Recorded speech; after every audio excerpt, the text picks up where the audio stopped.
Welcome to this story. Today we will be sharing the slow, quiet tale of Viking slaves, a journey into the cold, forgotten corners of history where warriors ruled but others obeyed. Let yourself relax, take a deep breath, and allow the soothing hum of the past to carry you away.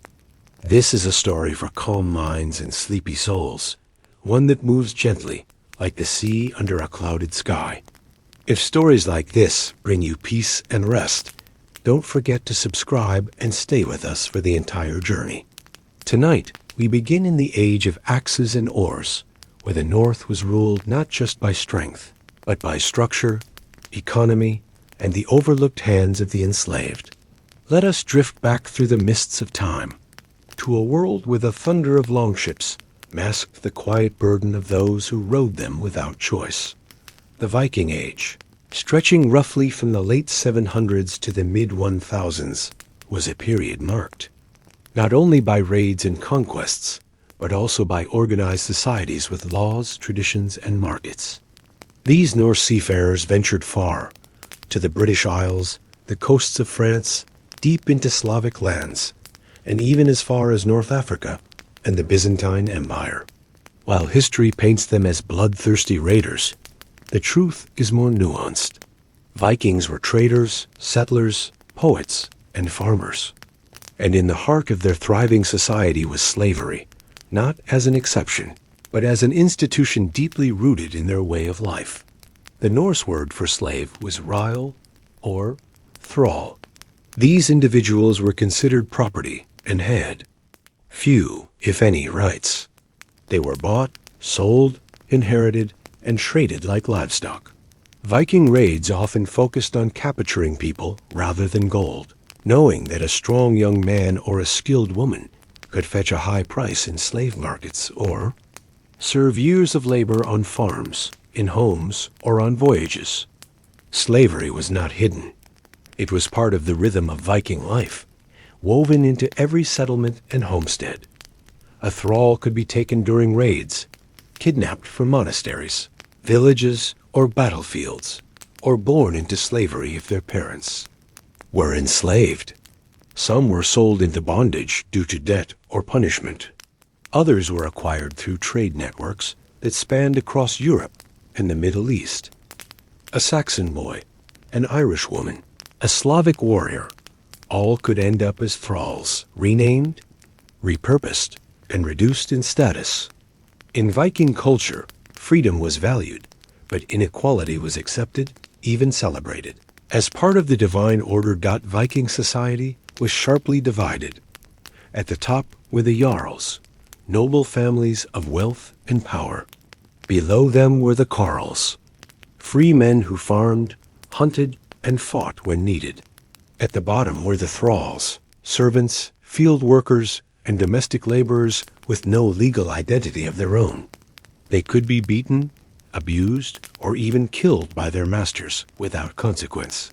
Yet some earned their freedom through loyalty or labor, slowly rising in a rigid system that rarely bent. Daily life for a thrall was physically demanding and emotionally silent. They rose before dawn to prepare fires, care for animals, work the fields, or repair tools. In towns, thralls served in workshops or merchant homes. In remote farms, they toiled through snow and mud, planting barley, gathering peat, or fetching water from frozen rivers. They were often barefoot, underfed, and poorly clothed, living in corners of longhouses, behind woven curtains, or near the livestock, barely acknowledged. Food for thralls was basic: porridge, broth, stale bread, and whatever scraps remained after the free family had eaten. The meat was rare, and mead even rarer. They were expected to serve, not enjoy. Yet in hard winters, even the free folk suffered, and sometimes kindness emerged in quiet gestures: a shared crust of bread, a blanket, a whispered prayer to the gods of hearth and harvest. Suffering united all in the cold north, but only the free held the power to escape it. The clothing of thralls was simple and functional: woolen tunics, patched cloaks, rope belts, and sandals or bare feet. They lacked jewelry, embroidery, or color, and their hair was often matted or cropped short. Hygiene was minimal, but not entirely ignored. Vikings bathed more than many other medieval peoples, and thralls were expected to maintain basic cleanliness, especially when working near the household. Lice combs and herbal rinses were common, though rarely used by the enslaved for comfort, only duty. The emotional world of Viking slaves is lost to time, but we can imagine the longing, the memories of home, the stolen futures. Love, in such settings, was quiet and dangerous. Romantic relationships between thralls were tolerated, but those with free people were forbidden unless sanctioned by the master.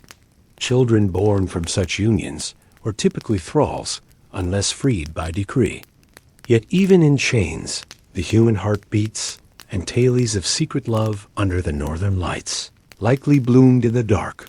Sexual exploitation was an undeniable part of thrall life. Women were especially vulnerable, seen not only as laborers, but as possessions.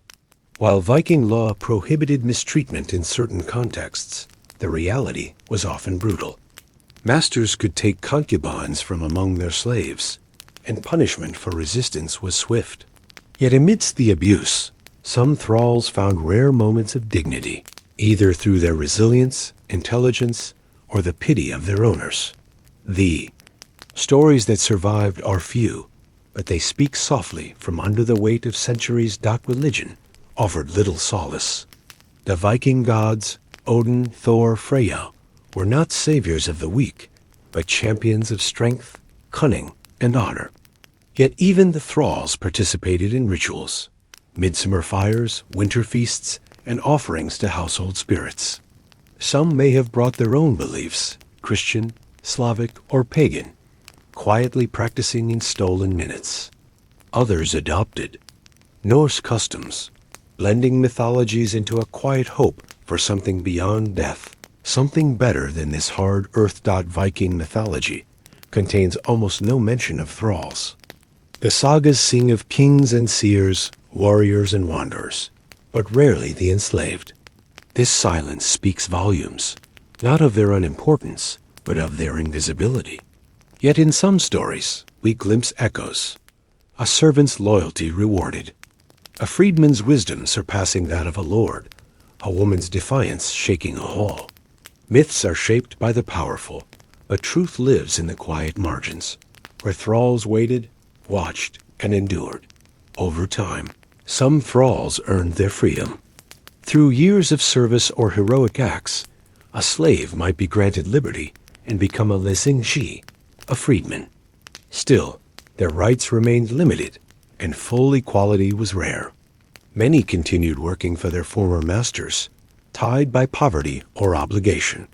Yet the dream of freedom, the dream of one's land, family, and name, never vanished.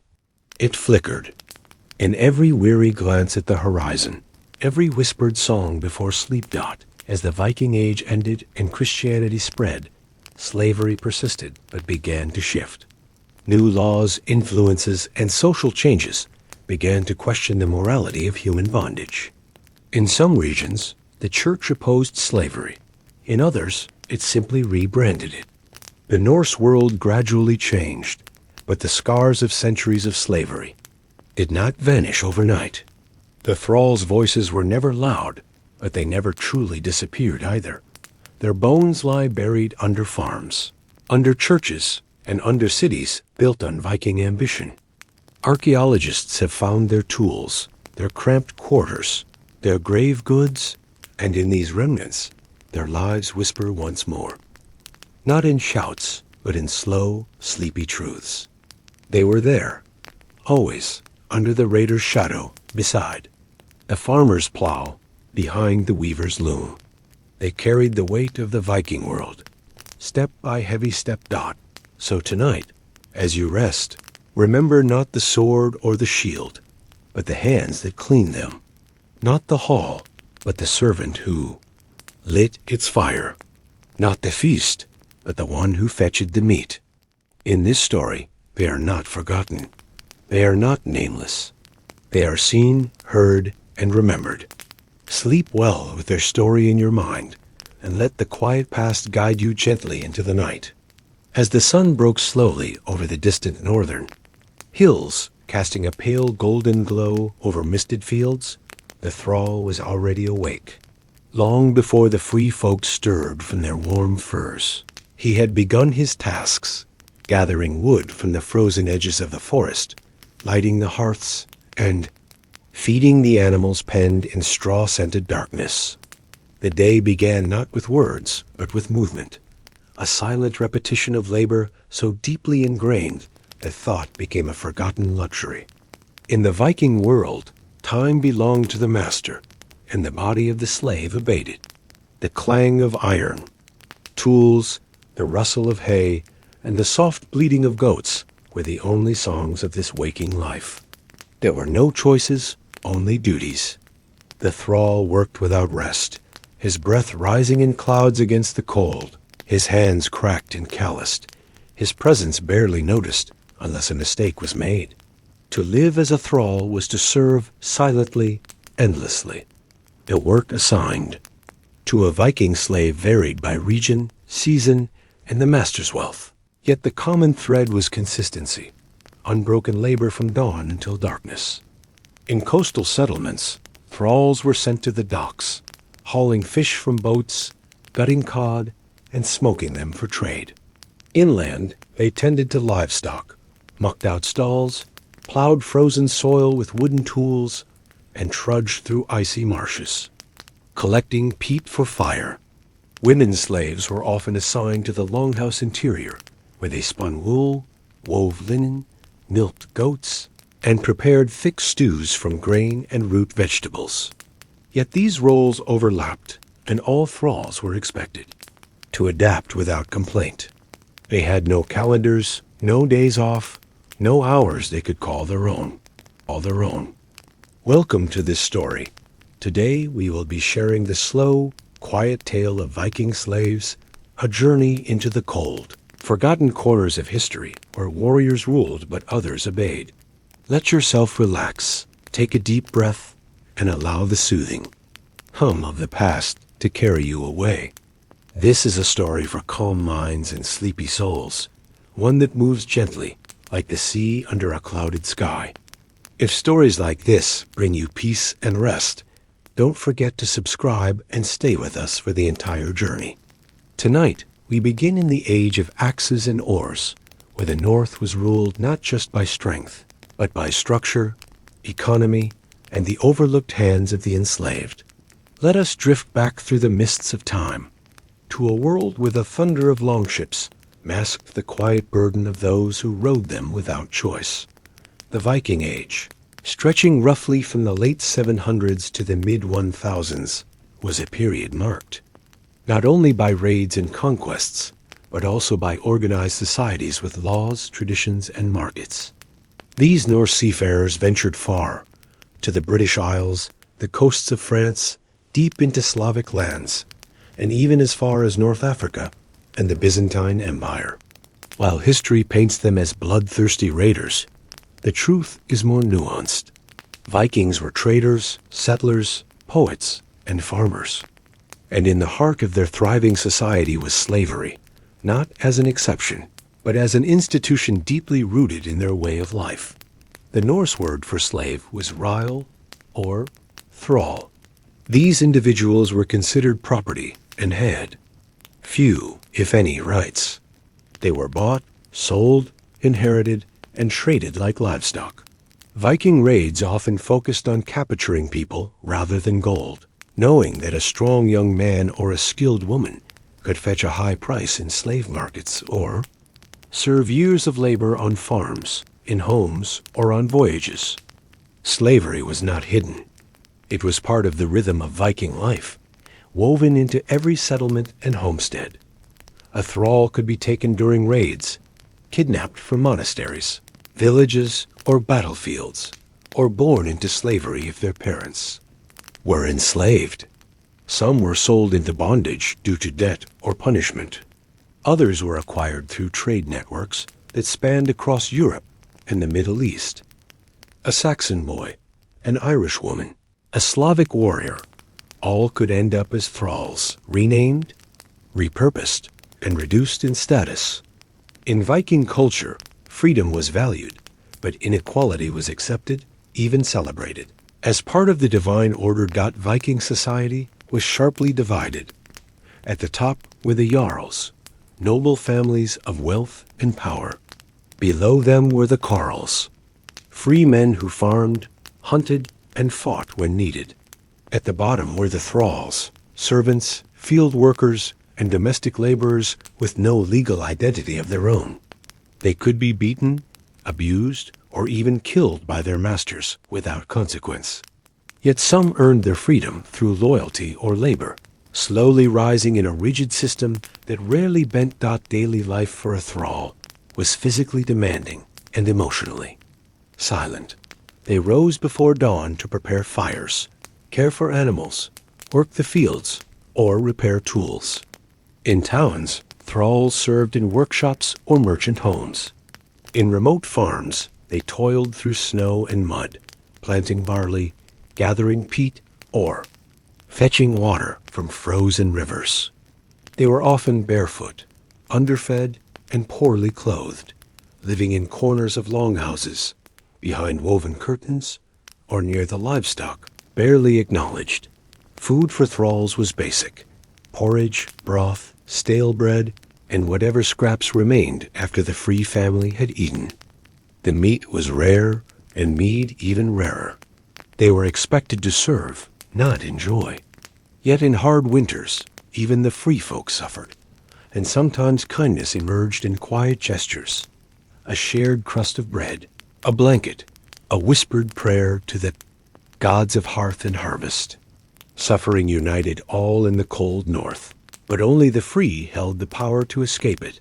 The clothing of thralls was simple and functional: woolen tunics, patched cloaks, rope belts, and sandals or bare feet. They lacked jewelry, embroidery, or color, and their hair was often matted or cropped short. Hygiene was minimal, but not entirely ignored. Vikings bathed more than many other medieval peoples, and thralls were expected to maintain basic cleanliness, especially when working near the household. Lice combs and herbal rinses were common, though rarely used by the enslaved for comfort, only duty. The emotional world of Viking slaves is lost to time, but we can imagine the longing, the memories of home, the stolen futures. Love, in such settings, was quiet and dangerous. Romantic relationships between thralls were tolerated, but those with free people were forbidden unless sanctioned by the master. Children born from such unions were typically thralls unless freed by decree. Yet even in chains, the human heart beats, and tales of secret love under the northern lights likely bloomed in the dark. Sexual exploitation was an undeniable part of thrall life. Women were especially vulnerable, seen not only as laborers, but as possessions. While Viking law prohibited mistreatment in certain contexts, the reality was often brutal. Masters could take concubines from among their slaves, and punishment for resistance was swift. Yet amidst the abuse, some thralls found rare moments of dignity, either through their resilience, intelligence, or the pity of their owners. The stories that survived are few, but they speak softly from under the weight of centuries. Religion offered little solace. The Viking gods, Odin, Thor, Freya, were not saviors of the weak, but champions of strength, cunning, and honor. Yet even the thralls participated in rituals: midsummer fires, winter feasts, and offerings to household spirits. Some may have brought their own beliefs, Christian, Slavic, or pagan, quietly practicing in stolen minutes. Others adopted Norse customs, blending mythologies into a quiet hope for something beyond death, something better than this hard earth. Viking mythology contains almost no mention of thralls. The sagas sing of kings and seers, warriors and wanderers, but rarely the enslaved. This silence speaks volumes, not of their unimportance, but of their invisibility. Yet in some stories, we glimpse echoes. A servant's loyalty rewarded, a freedman's wisdom surpassing that of a lord, a woman's defiance shaking a hall. Myths are shaped by the powerful, but truth lives in the quiet margins, where thralls waited, watched, and endured. Over time, some thralls earned their freedom. Through years of service or heroic acts, a slave might be granted liberty and become a lingers, a freedman. Still, their rights remained limited, and full equality was rare. Many continued working for their former masters, tied by poverty or obligation. Yet the dream of freedom, the dream of one's land, family, and name, never vanished. It flickered. In every weary glance at the horizon, every whispered song before sleep dot, as the Viking Age ended and Christianity spread, slavery persisted but began to shift. New laws, influences, and social changes began to question the morality of human bondage. In some regions, the church opposed slavery.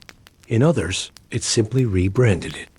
The Norse world gradually changed, but the scars of centuries of slavery did not vanish overnight. The thralls' voices were never loud, but they never truly disappeared either. Their bones lie buried under farms, under churches, and under cities built on Viking ambition.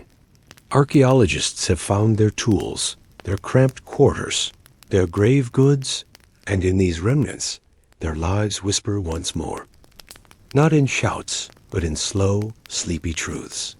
They were there, always, under the raider's shadow, beside the farmer's plow, behind the weaver's loom. They carried the weight of the Viking world, step by heavy step dot.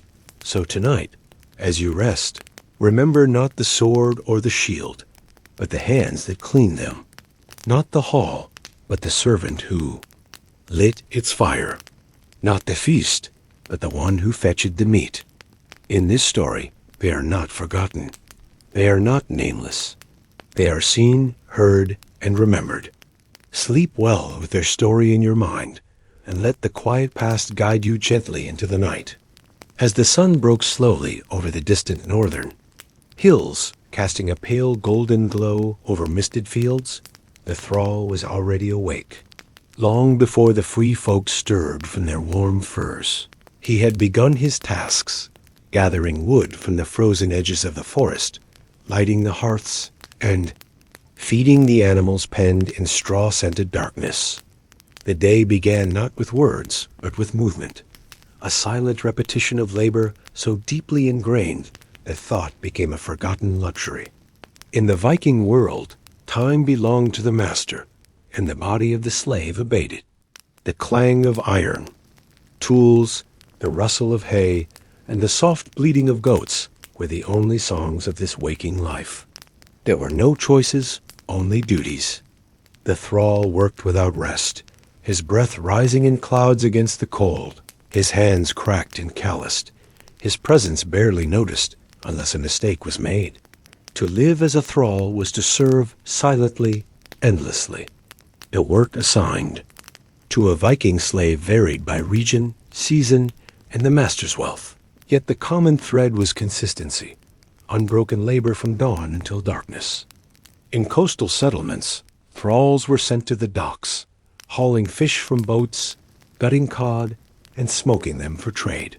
Inland, they tended to livestock, mucked out stalls, plowed frozen soil with wooden tools, and trudged through icy marshes, collecting peat for fire. Women slaves were often assigned to the longhouse interior, where they spun wool, wove linen, milked goats, and prepared thick stews from grain and root vegetables. Yet these roles overlapped, and all thralls were expected to adapt without complaint. They had no calendars, no days off, no hours they could call their own. All their own. The master's whistle or gesture dictated movement. Punishment came swiftly if work lagged or disobedience was perceived. And so, over time, the thrall learned to anticipate needs before they were spoken, to move quietly, quickly, invisibly. Living conditions for slaves were stark and minimal. While the free folk slept on thick straw beds beside carved wooden furniture, thralls curled up on rough mats near the hearth or livestock, cloaked in thin blankets often too short to cover both feet and shoulders at once. Privacy was non-existent. They lived at the mercy of their master's moods, and even kindness could not erase the hierarchy. A slave might be allowed to sit near the fire after a long day, but never without a purpose, mending nets, patching boots, or churning butter. Illness did not excuse labor. It merely slowed the pace. Only the most severe sickness permitted to rest, and even then, many died silently in corners of smoke-filled rooms, unnoticed until their absence interrupted routine. The longhouse central to Norse domestic life was both a workplace and a prison for the enslaved. Long and narrow, with wooden beams blackened by decades of smoke, the house was divided into spaces. The hearth in the center, sleeping areas to the sides, and storage along the walls. Thralls were expected to navigate this space without disturbing. The peace. They knew where not to step, where not to speak, and when to vanish from sight. Children of the household could mock or strike them without consequence. Visiting guests often commented on a thrall's strength or appearance, as if discussing a mule or a dog. Their humanity, though visible, was treated like background, always present, never acknowledged. Despite their lowly position, thralls formed small networks of support among themselves. When the master slept and the fire crackled low, they whispered in their tongues, shared stolen bites of smoked fish, passed down songs remembered from distant homes. A bond grew in hardship, the quiet alliance of those who had nothing else. In these rare moments, the thralls found pieces of identity not given by their owners, memories of family, snippets of old gods, dreams of other shores. These were sacred, secret things untouchable by whips or commands. It was in these stolen fragments of the night that their souls breathed freely. Viking farms relied on slave labor, not only for survival, but also for prosperity. Free men might oversee operations, but it was the thralls who planted flax, brewed ale, harvested oats, sheared sheep, and tended the kill. Without their work, the longhouses would grow cold, the granaries empty, the ships unused. In this way, Viking success stood upon a foundation of forced labor. Yet these contributions were rarely praised or acknowledged. Instead, they were expected, absorbed into the rhythm of Norse life, like the tide or wind. Thralls who performed, well, were not rewarded. They were simply spared punishment. Children born to thralls were usually raised for labor, not love. A child born in a longhouse might never know their father if he was sold or killed. They were taught early to obey, to serve, and to avoid eye contact with masters. Some grew into silent strength, others into frightened submission. A few, gifted or clever, might be noticed by a more generous owner and trained in skilled work, smithing, carving, even medicine. Such attention brought opportunity, but also danger. A favored slave was often resented by both fellow thralls and free folk, walking a narrow path between privilege and peril. Language was another tool of control. Many thralls were taken from Celtic, Slavic, or Anglo-Saxon lands and forced to learn Old Norse. Their birth names were often discarded, replaced with ones easier to pronounce or deliberately mocking. A man might be called Black, Quiet, or Donkey.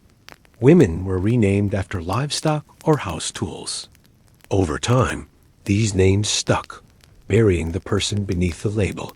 Yet in their minds, their real names echoed still, whispered to themselves in moments of solitude, preserved. Like an ember beneath the snow, social interaction between slaves and free people was limited to necessity. The thrall served, fetched, cleaned, repaired, and was dismissed. Yet tensions simmered beneath the surface. Some masters developed strange affections for certain thralls. confusing possession with care. Others mistreated them out of boredom or cruelty. In rare cases, romantic or physical relationships emerged, usually hidden and dangerous. For the thrall, such a connection could mean hope or horror. Some bore children from these encounters, and the lines between property and person blurred in tragic ways. Disobedience was met with harsh correction. A broken pot, a late return, a moment of hesitation, all could be punished.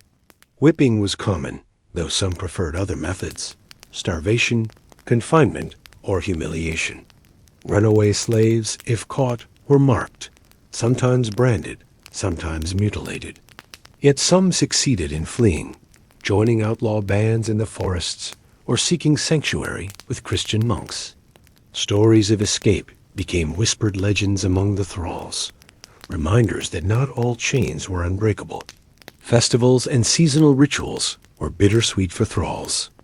While the free folk feasted and sang, the slaves prepared the food, slaughtered animals, and cleaned the messes left behind. They were rarely allowed to sit at the communal table, though a kind master might toss them a scrap of roast meat or a horn of watered-down ale. During Yule or Midsummer, thralls might dance quietly in corners, mouthing the songs of a culture not their own, feeling both included and invisible. Some offered private prayers to their old gods beneath the full moon, hiding their beliefs like smuggled fire inside a frozen land. The physical toll of thrall life showed early. By age 30, many were stooped, toothless, and limping. Fingers gnarled from rope work, backs scarred from beatings, eyes dulled by smoke and strain. Medical care was minimal, mostly herbal salves, or old wives' cures. Masters often saw injuries as an inconvenience, not a tragedy. A sick thrall was a useless investment, and if one died, another could be bought.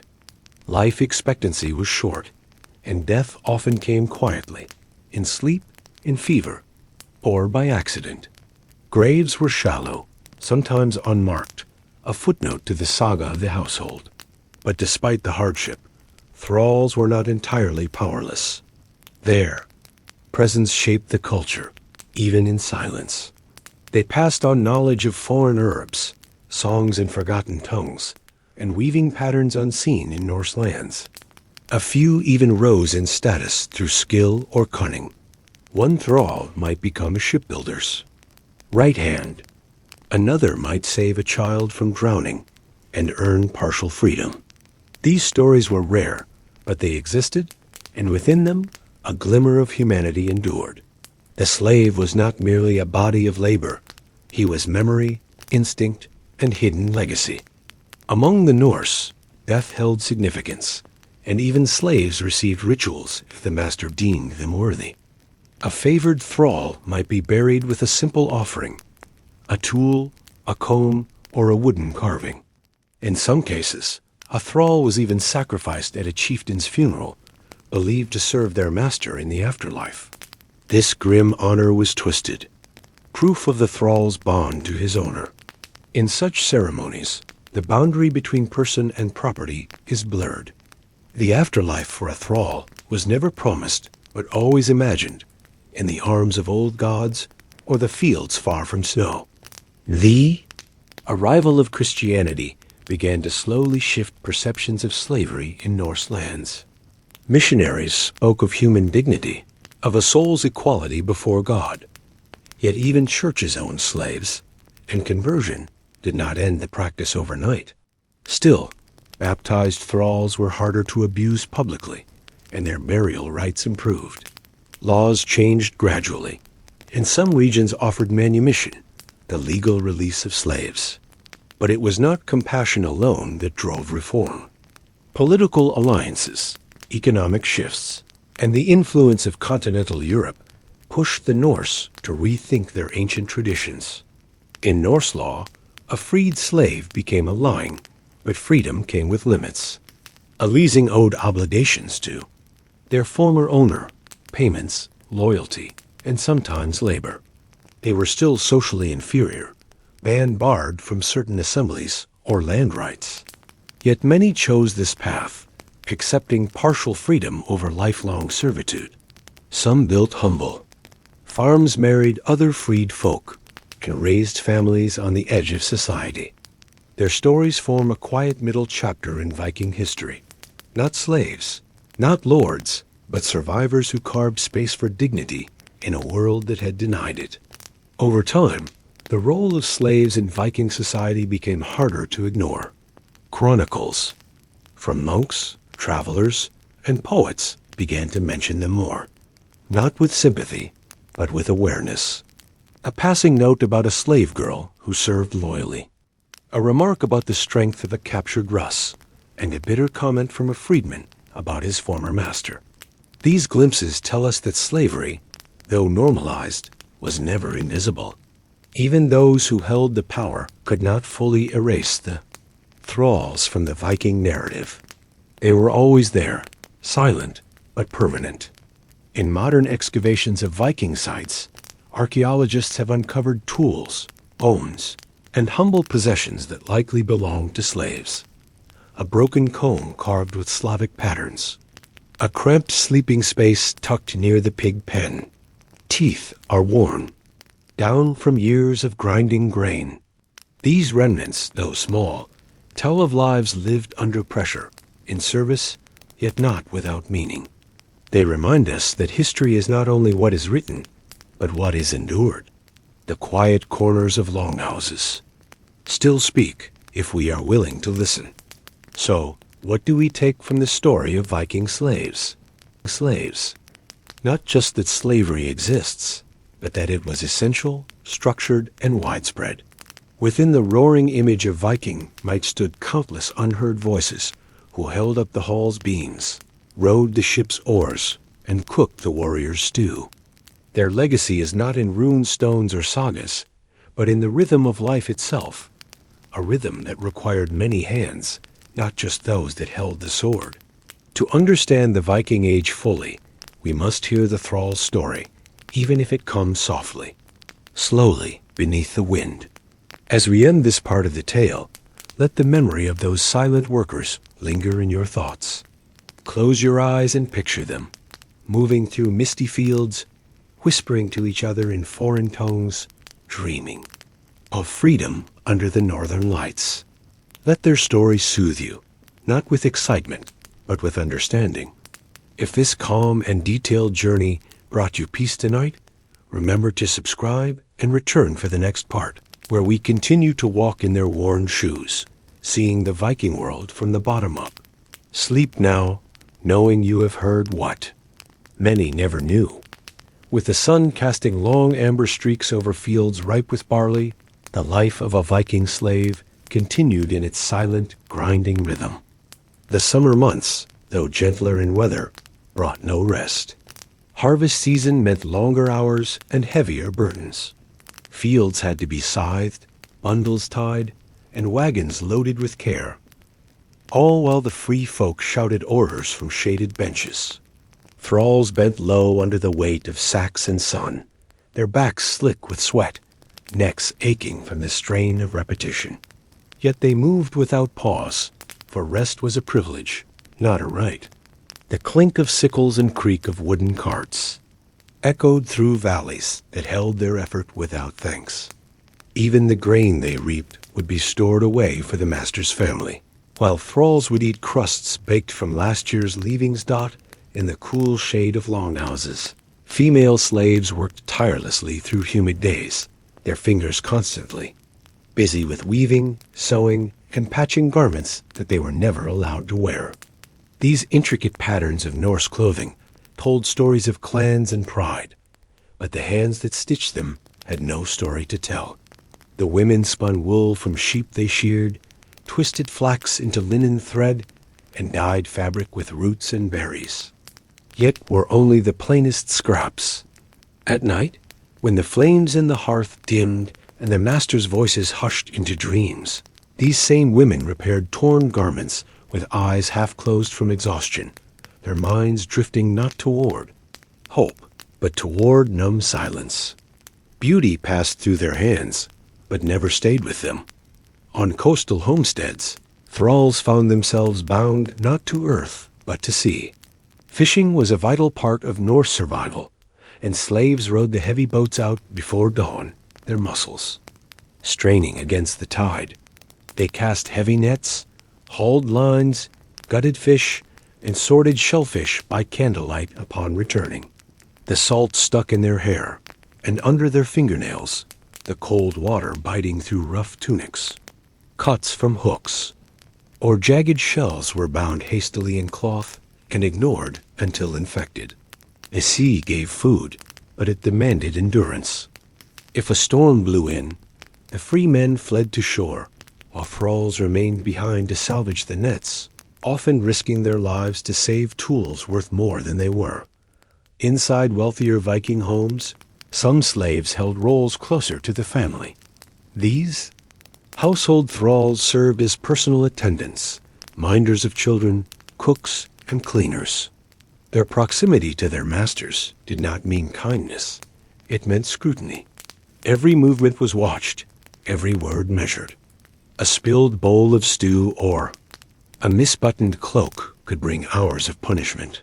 Yet these same thralls sometimes learned skills that offered slim chances of escape: literacy, accounting, and herbal medicine. One who became indispensable might be granted more food, slightly better bedding, or, rarely, a path toward freedom. But such elevation also bred resentment. Other thralls whispered about favoritism. Free folk grew wary of any slave who seemed too clever. Among the enslaved, memory became a private act of rebellion. They remembered the names of siblings taken. In the same raid, the feel of grass in a childhood meadow, and the lullabies sung by their mothers in languages now forbidden. Memory kept them human when their present lives tried to make them otherwise. Thralls created small rituals for themselves. Carved mark hidden under a bench, a rock placed beside a tree, a breath held under the stars. These were acts of invisible survival, roots buried beneath frost. They prayed, not always to Odin or Thor, but to old gods, distant gods, and names from forests no Viking had ever seen. Some even made bargains with these gods. Protect my child, guide my soul, let me sleep without dreams. For some, the worst labor was not in the fields or at sea, but in the mines and quarries. Few Viking territories required such work, but in regions where a stone was carved or iron gathered, slaves bore the brunt of the extraction. Deep underground, they worked by torchlight, the air thick with dust, their lungs growing heavy over time. The tools were primitive, and the shafts were unsafe. Deaths were common. Collapses buried workers alive, while others died slowly from sickness, never named, never mourned. These thralls became part of the rock itself, bones hidden in the walls of Viking construction. Some thralls were forced to accompany raiding parties, not as warriors, but as rowers, pack carriers, and looters. Their role was to clean blood off blades, carry stolen goods, and bury the dead. They rarely saw their own homes again, and if they did, they were often brought back in chains. Sometimes they watched their people be enslaved, unable to intervene. A thrall who cried out for a sibling was silenced. A thrall who refused to carry a child from a burning home was beaten. The emotional agony of witnessing one's culture torn apart while being forced to assist was a burden no one could see, but it burned silently for years. Slaves were often bartered like livestock, their value measured by age, strength, and beauty. Markets operated in coastal towns and at seasonal gatherings, where foreign traders mingled with Norse merchants. A young girl with bright hair might fetch a high price. An older man with a limp might be traded for a barrel of salted herring. Families were split without notice. A mother might be sent east while her children were kept behind. These sales were conducted with loud bargaining and rough handling, as if the people involved were sacks of grain. Paperwork was rare, but verbal deals were binding. A handshake could determine a life. Free Norse children were raised to see thralls not as people, but as fixtures of the home. A boy might be taught to command a slave by age 7. A girl might practice her first stitches on a thrall's tunic. Compassion was not forbidden, but it was discouraged. Children who grew fond of slaves were warned that attachment was dangerous. Slaves could be sold or punished at any time. Yet in some homes, quiet bonds grew. A child who cried only in. The arms of a certain thrall, or a secret nickname whispered between them in the dark. These connections, though fragile, revealed that even in structured cruelty, humanity sometimes leaked through the cracks. When night fell across the northern landscape and the longhouse dimmed to amber flickers of dying flame, the thralls did not truly rest.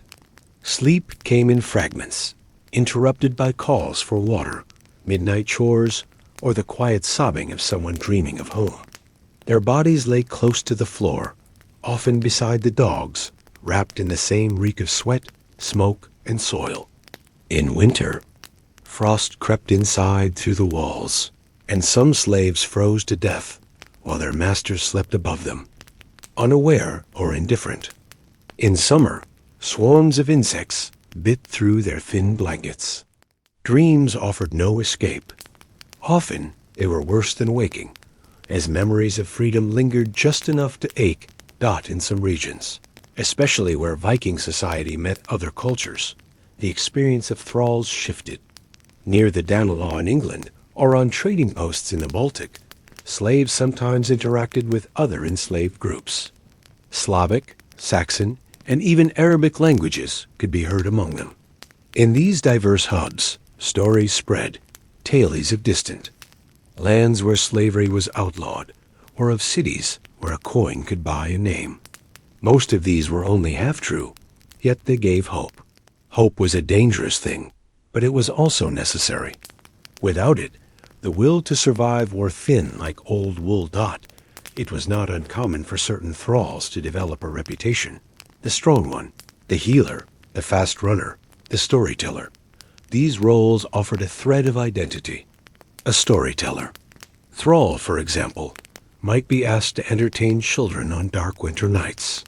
Though still a slave, he held a kind of influence. His stories, often drawn from foreign myths, were sanitized for Norse ears, but he kept the real versions alive in his mind. A clever thrall might slip warnings or resistance into these tales, masked beneath the surface. Stories became a weapon, a shield, and a whisper of home. One of the darkest aspects of thrall life was forced breeding. In certain regions, masters deliberately paired strong male and female slaves in hopes of producing healthy children to sell or raise into service. These relationships were transactional, devoid of consent or emotion. Children born from these unions were thralls from birth, their status written into the world before they ever cried. Some parents tried to shield their offspring, teaching them submission to avoid punishment, while others quietly encouraged defiance. A few even tried to escape with their children, braving forests, mountains, or rivers. Many failed, some vanished forever, and the lucky few left behind only stories. The value of a thrall changed with age. Youth was prized for stamina, middle age for skill. Old age, however, brought risk. An aging slave became a liability. Slower, prone to injury, more likely to die. Some were simply abandoned. Others were sold at a loss or given to monasteries as offerings. A few were allowed to remain with the family out of pity or loyalty, given light duties like tending chickens or telling stories to children. These rare cases were not mercy, they were convenience. In a world where survival was transactional, kindness often masked calculation. Despite all, the thralls left a subtle but lasting impact on Viking society. Their labor shaped the land, their voices influenced dialects, and their traditions blended into Norse customs.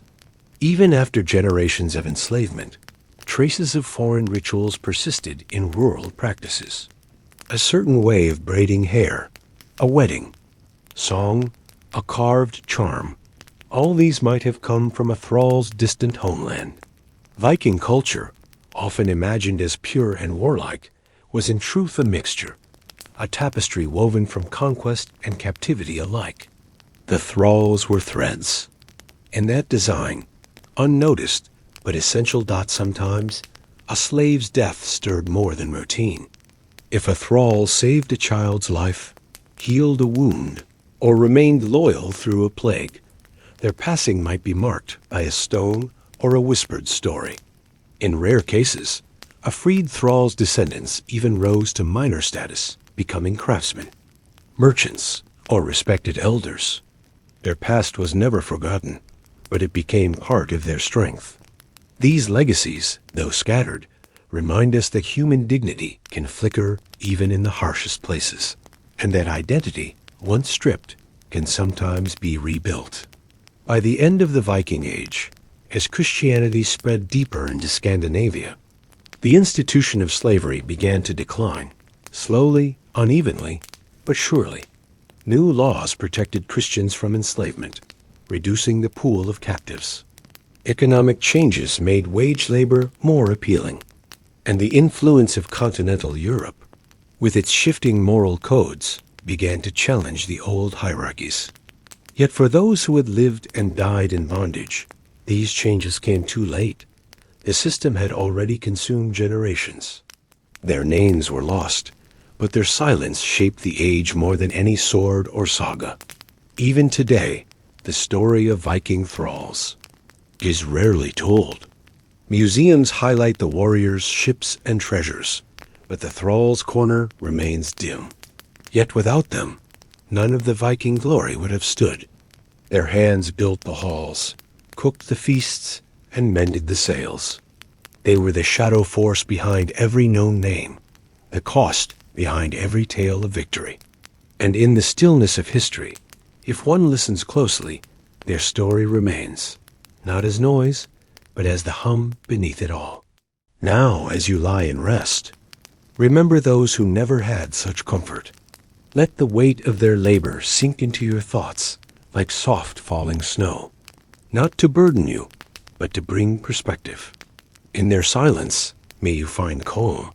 In their endurance, may you find peace. If this journey has eased your mind tonight, remember to subscribe for the next quiet descent into the forgotten. The story continues, and the past is patient.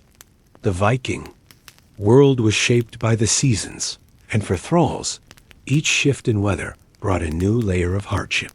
In the biting cold of northern winters, their suffering reached its peak.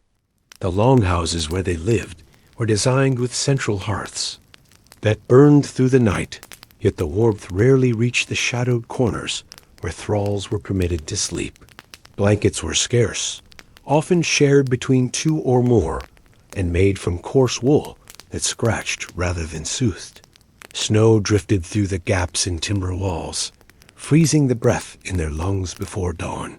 Frostbite was common, especially among the older or weaker ones. Masters prioritized firewood for their families, so thralls endured bitter winds with clenched teeth, finding warmth only in each other's closeness or the brief reprieve of labor near the hearth. In summer, a different challenge arrived. Heat turned the air inside the longhouse thick and sour. The stench of unwashed bodies, animals, smoke, and spoiled food rose like a haze. Thralls worked harder under the longer daylight, harvesting, drying fish, tending to livestock, and preparing winter stores. Insects swarmed the fields and barns, biting skin already blistered from sun and friction. Water had to be hauled from distant wells or streams, and most slaves drank only after. Their masters had their fill. Sweating in worn linen, they trudged through the routines with no hope of rest until nightfall. And even then, the nights brought little sleep, for mosquitoes and fleas turned every attempt at rest into another form of torment. Their diet, although rarely fatal, was designed for utility rather than pleasure. Thralls ate from wooden bowls, often after the household had finished. A typical meal might consist of barley porridge, stale bread, or watered-down stew made from leftover bones and bitter greens. On rare occasions, a fish head or a spoonful of butter brightened the flavor, but meat was a luxury they rarely touched. Ale was weak and rationed, milk was kept for the children of the house, and cheese, though produced in large quantities, seldom found its way into thrall mouths. Food was not only fuel, it was control. A hungry slave was easier to manage and slower to resist. And so starvation hovered near, never constant, but always threatening. Despite these hardships, hygiene held a strange importance in Viking culture, even for slaves. Though they had no private wash areas, thralls were expected to keep clean, especially those working inside homes or near food. They bathed in rivers or streams when commanded, sometimes scrubbing themselves with sand or ash. Their hair was usually unkempt, but lice combs were shared, and toothpicks made from bone helped. With basic oral hygiene. Saturday, Lagerdagur, the washing day, applied to thralls as well, but it was a duty, not a relief. Washing a body was another task, performed quickly, often in silence, with cold water and rough cloth.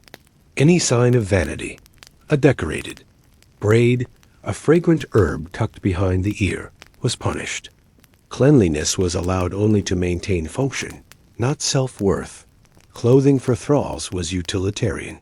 While free Vikings wore dyed tunics, cloaks fastened with bronze pins, and decorative belts, the enslaved were given plain garments, often recycled from worn-out household pieces. A male thrall might wear a tattered woolen tunic tied with rope, while a female thrall dressed in rough linen, her sleeves stained with work. Footwear was a luxury. Many walked barefoot even in frost. Masters handed down old shoes with broken soles or ordered thralls to make their own from scraps of hide. Repairs were frequent and crude. A garment was kept until it dissolved, patched again and again, bearing the story of years written in stitches and filth. Sleep was the only escape, yet it too came in fragments. The longhouses never truly grew silent. Dogs barked, children cried, fires crackled, and in the stillest hour the master might call out for water, for warmth, or punishment. Thralls slept lightly, one eye open, one ear tuned to footsteps. Dreams, when they came, were rarely peaceful. Some remembered home, others saw only work. A few spoke aloud in their sleep, whispering names in foreign tongues, siblings long. Lost, mothers gone, gods never spoken aloud in waking life. Waking up was worse. Muscles stiff, mouths dry, and another endless day ahead. Just like the last illness spread quickly in cramped, smoky conditions. Colds turned to lung rot. Cuts festered into infections. Fever took children and old ones alike. Thralls treated each other with what little they had. Boiled herbs, poultices of moss, whispered prayers. Some had knowledge passed down from their homeland, which leaf reduced swelling, and which root soothed the pain. But most could only wait and hope. The master might call a healer if the thrall was valuable, but more often they simply replaced the sick with another. Death came quietly, wrapped in wool, and taken away at dawn. Punishments were constant reminders of control. A thrall who broke. A tool failed a task or spoke out of turn could expect a beating with sticks, whips, or fists. For greater offenses, punishment grew more severe. Branding, shaving the head, or public humiliation. A thrall who tried to run was sometimes hobbled. A tendon cut to prevent escape, or tattooed with shame marks. Even those who did nothing wrong could suffer, caught in the anger of a frustrated master or the jealousy of a mistress. There were no laws to protect them, only the thin chance of mercy from the one who owned them. Yet within the pain, there were still bonds. Thralls comforted each other with gentle words, shared stories from their pasts, and laughed when they could. They created their rituals, birthdays remembered by moon cycles, songs hummed while working, and symbols carved into wood or clay. These were not acts of rebellion, but of preservation. In keeping something of themselves, they stayed human. Even if the world called them properly, they whispered reminders to themselves. I was a daughter once. I had a name. I sang by a river dot. As the seasons turned and years passed, some thralls became familiar with the land. Their hands knew the soil better than the free folk. They could predict frost, read the wind, and tend animals with a skill born not of training, but of repetition. Their value increased, yet their status remained unchanged. To the master, they were tools that learned. To the land, they were the breath and bone of survival. And to themselves, they were fading, worn thin by time, but not yet gone, yet gone. Not forgotten dot among the shadows of Viking life, where labor ruled and silence cloaked every breath. There remained the quiet echo of emotion, soft but insistent. Even the enslaved, stripped of freedom and identity, were not stripped of feeling. They longed, hoped, mourned, and sometimes, very quietly, loved.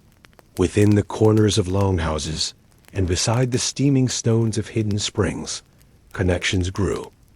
Not all were romantic. Some were built on shared labor, others on memory, survival, or kindness, exchanged without words. But when two thralls looked at each other with something deeper than duty, a fragile spark glowed in the cold. Love between thralls was tolerated by most masters, so long as it did not interfere with labor or produce disputes. Some encouraged pairings, hoping for strong children to grow into more slaves. But genuine affection was something different. A look passed during milking. A hand was brushed during weaving. A song hummed late at night that only one other person understood. These small acts of emotional defiance became the seeds of comfort in an otherwise comfortless world. A shared blanket, a warm bowl, a whispered story before sleep. Each became an offering, a shield against the numbness of daily servitude. Relationships between thralls, though unrecognized by law, often mimicked marriage in practice. They shared duties, looked after each other's wounds, and stood silently together when one was punished. Jealousy existed, but so did loyalty. Some even carved secret symbols into the walls or floor, initials, hearts, or patterns from home, lasting only until someone scraped them away. Others braided each other's hair in ways that echoed the lands they had once known. There was no ceremony, no feast, no blessing from the gods. But when one of them was sold or died, the other grieved like any spouse. Sex, however, did not always emerge from affection. For many thralls, especially women, it was a transaction, an order, or a form of control. A master might claim a female thrall as a concubine, visiting her bed without warning, giving her no choice, and expecting no resistance. Such relationships were not considered scandalous in Viking culture, and often children were born of them. These children were usually raised as thralls, though occasionally a master might grant them a different status, not quite free, not quite owned. For the mother, the birth was complicated. Joy and fear lived side by side. A child was love, but also a link to the master, a risk of pain, and a possible tool of manipulation. Male slaves, too, were sometimes subjected to their master's will. Though less documented, historical whispers suggest that power and dominance extended in all directions. A powerful Viking might use a thrall however he pleased, and the silence of history on this subject only deepens its likelihood. Shame, powerlessness, and isolation followed such abuse. Victims rarely had words for what had happened, and even if they did, they had no one to tell. The emotional wounds festered quietly, deeper than the physical, never soothed by salves or sympathy. Despite the horrors, some thralls built families. A man and woman might live together in the same longhouse, sleep beside one another when the night allows, and raise children with stolen hours and soft touches. These families were fragile. At any time, one could be sold, moved, or killed. But, for as long as they were together, they created a rhythm of shared existence. A lullaby in the dark, a game played with stones, a whispered name from the old country. These moments were more valuable than any silver coin. They reminded the thralls that they were not alone. Parenting as a thrall was a constant act of quiet resistance. To raise a child with kindness when the world denied you dignity was a powerful thing. Thralls' parents taught their children to avoid the master's anger, to obey, to work, but also to remember their humanity. They passed down stories, skills, and in rare moments, dreams. Some told tales of escape, of far-off lands where no one was owned. Others simply held their children close and promised, silently, that they would try to protect them, knowing full well they might not succeed. Children of thralls lived dual lives. They played in the dust with free children, chased chickens, and laughed at jokes. But they also fetched water, cleaned tools, and were punished more harshly for the same mistakes. Some masters treated them kindly, but the line between kindness and ownership remained. A child might be loved by the masters, daughter only to be traded when she married. They grew up understanding their place, below others, beside hardship, beneath the law. But some also grew up clever, watching, waiting, and planning a life beyond the farm or forge. When a thrall died, whether from sickness, childbirth, or punishment, those closest mourned quietly. There were no funeral rites, no stones carved, no mourning clothes. But among fellow thralls, grief was shown in gestures. A tool was laid beside the body. A song was hummed during work. The bread was broken and shared in silence. These private memorials were all they could offer. And yet, within them lay something sacred, a recognition of the person lost, not just the labor. In these unspoken funerals, the thralls honored what the world ignored. Even in the cruelest environments, love survived, quiet, wounded, but real. It was not the grand romance of the sagas, with battles and banquets and poetic vows. It was simpler. Two hands find each other in the dark. A smile held too long over a shared task. A wordless bond that said, I see you. I know you are more than this. These were the threads of humanity the masters could never fully sever. In this, the thralls kept a part of themselves no chain could hold. The Vikings worshipped gods of strength, cunning, and war. Odin, Thor, Freya, and others who walked the sky and shaped the world. For free men and women, rituals were grand. Sacrifices at midwinter, bonfires for harvest, oaths sworn before idols carved in ash wood. But for the thralls, the experience of religion was quieter, lonelier, though expected to take part in their masters' rites. They often did so with hollow reverence, their minds drifting elsewhere, to the gods of their homelands, to saints once whispered of in childhood, or to spirits known only in their dreams. Faith, like freedom, had been taken from them. But belief is hard to kill. In the shadows of the longhouse, when fire dimmed and voices fell silent, the thralls often turned inward. Some prayed silently while grinding grain, mouthing words, no. One understood. Others traced patterns into dust, charms from Slavic forests or Celtic groves. These gestures were small, almost invisible, but they offered a sense of connection, not to the gods of power, but to the ancestors, to the lost, to something older than conquest. Some believed in house spirits, whispering thanks when food was spared. Others feared dark beings that haunted the edge of the woods. Their spiritual world was a patchwork quilt of what they'd seen, suffered, and remembered. A few masters forced baptism on their slaves, as Christianity spread through the north. Priests would recite Latin over their bowed heads, sprinkle water, and declare them saved. But for many thralls, this conversion was surface only. Inside, the old ways still lingered. Dreams of rivers and stones, of fire and bones, came more clearly than the sermons. If they ever prayed aloud, it was often for practical things. An easier day, a kind master, warmth for a child. The divine did not feel close. It felt watching, distant, quiet, and perhaps just as tired as they were. The burial rites of slaves revealed much about their spiritual standing. When a free man died, he might be sent to sea in a burning boat or laid in a mound with weapons and treasures. But a thrall was often buried without fanfare.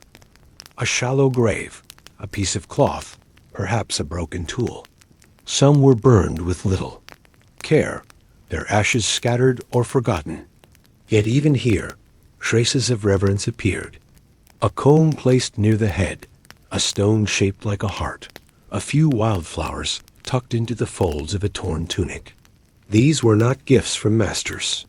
They came from those who had worked beside them, fellow thralls remembering one of their own. Dreams were powerful in the world. In waking life, they had no control. But in dreams, they walked free. Some dreamed of forests that smelled like home, of mothers singing lullabies in lost languages. Others dreamed of vengeance, of standing tall with weapons in hand, facing those who had held them down. A few even dreamed of flying, not like birds, but like the wind itself, passing over seas and mountains, unseen and unbound. These dreams became stories, shared in whispers. They meant nothing to the world, but everything to those who told them. Some thralls believed in fate, a thread woven by unseen hands. The Norns, old goddesses of destiny, were said to spin the future of all people. For thralls, this belief brought mixed comfort. If their suffering was woven from birth, could it be changed, or was hope a lie? Some accepted it, bowing their heads to the loom of life. Others quietly refused, carving new paths in their minds, if not in the soil beneath them. Even the act of surviving became a small rebellion against whatever thread had been spun. In the rituals of their masters, thralls played roles but were rarely centered. They served food at feasts, poured ale for priests, and cleaned altars after. Sacrifices. But now and then, a master might include a favored thrall in a ceremony, not as an equal, but as a symbol. A thrall made to pour blood on a god's statue or to serve in a wedding. These acts, though performed under the order, allowed the slave to touch the rituals that shaped the Viking soul. For a moment, they stood within the myth, not outside it. And even if the moment passed quickly, it left an imprint. Nature, more than temples or idols, was the true sanctuary for most slaves. The whispering woods, the cold streams, the stars without names, these were places no master could fully own. When allowed brief walks beyond the fences, thralls often found solace in silence. They watched ravens and wondered if they carried messages. They touched tree bark and felt the pulse of old lands. The world outside the longhouse did not ask for obedience.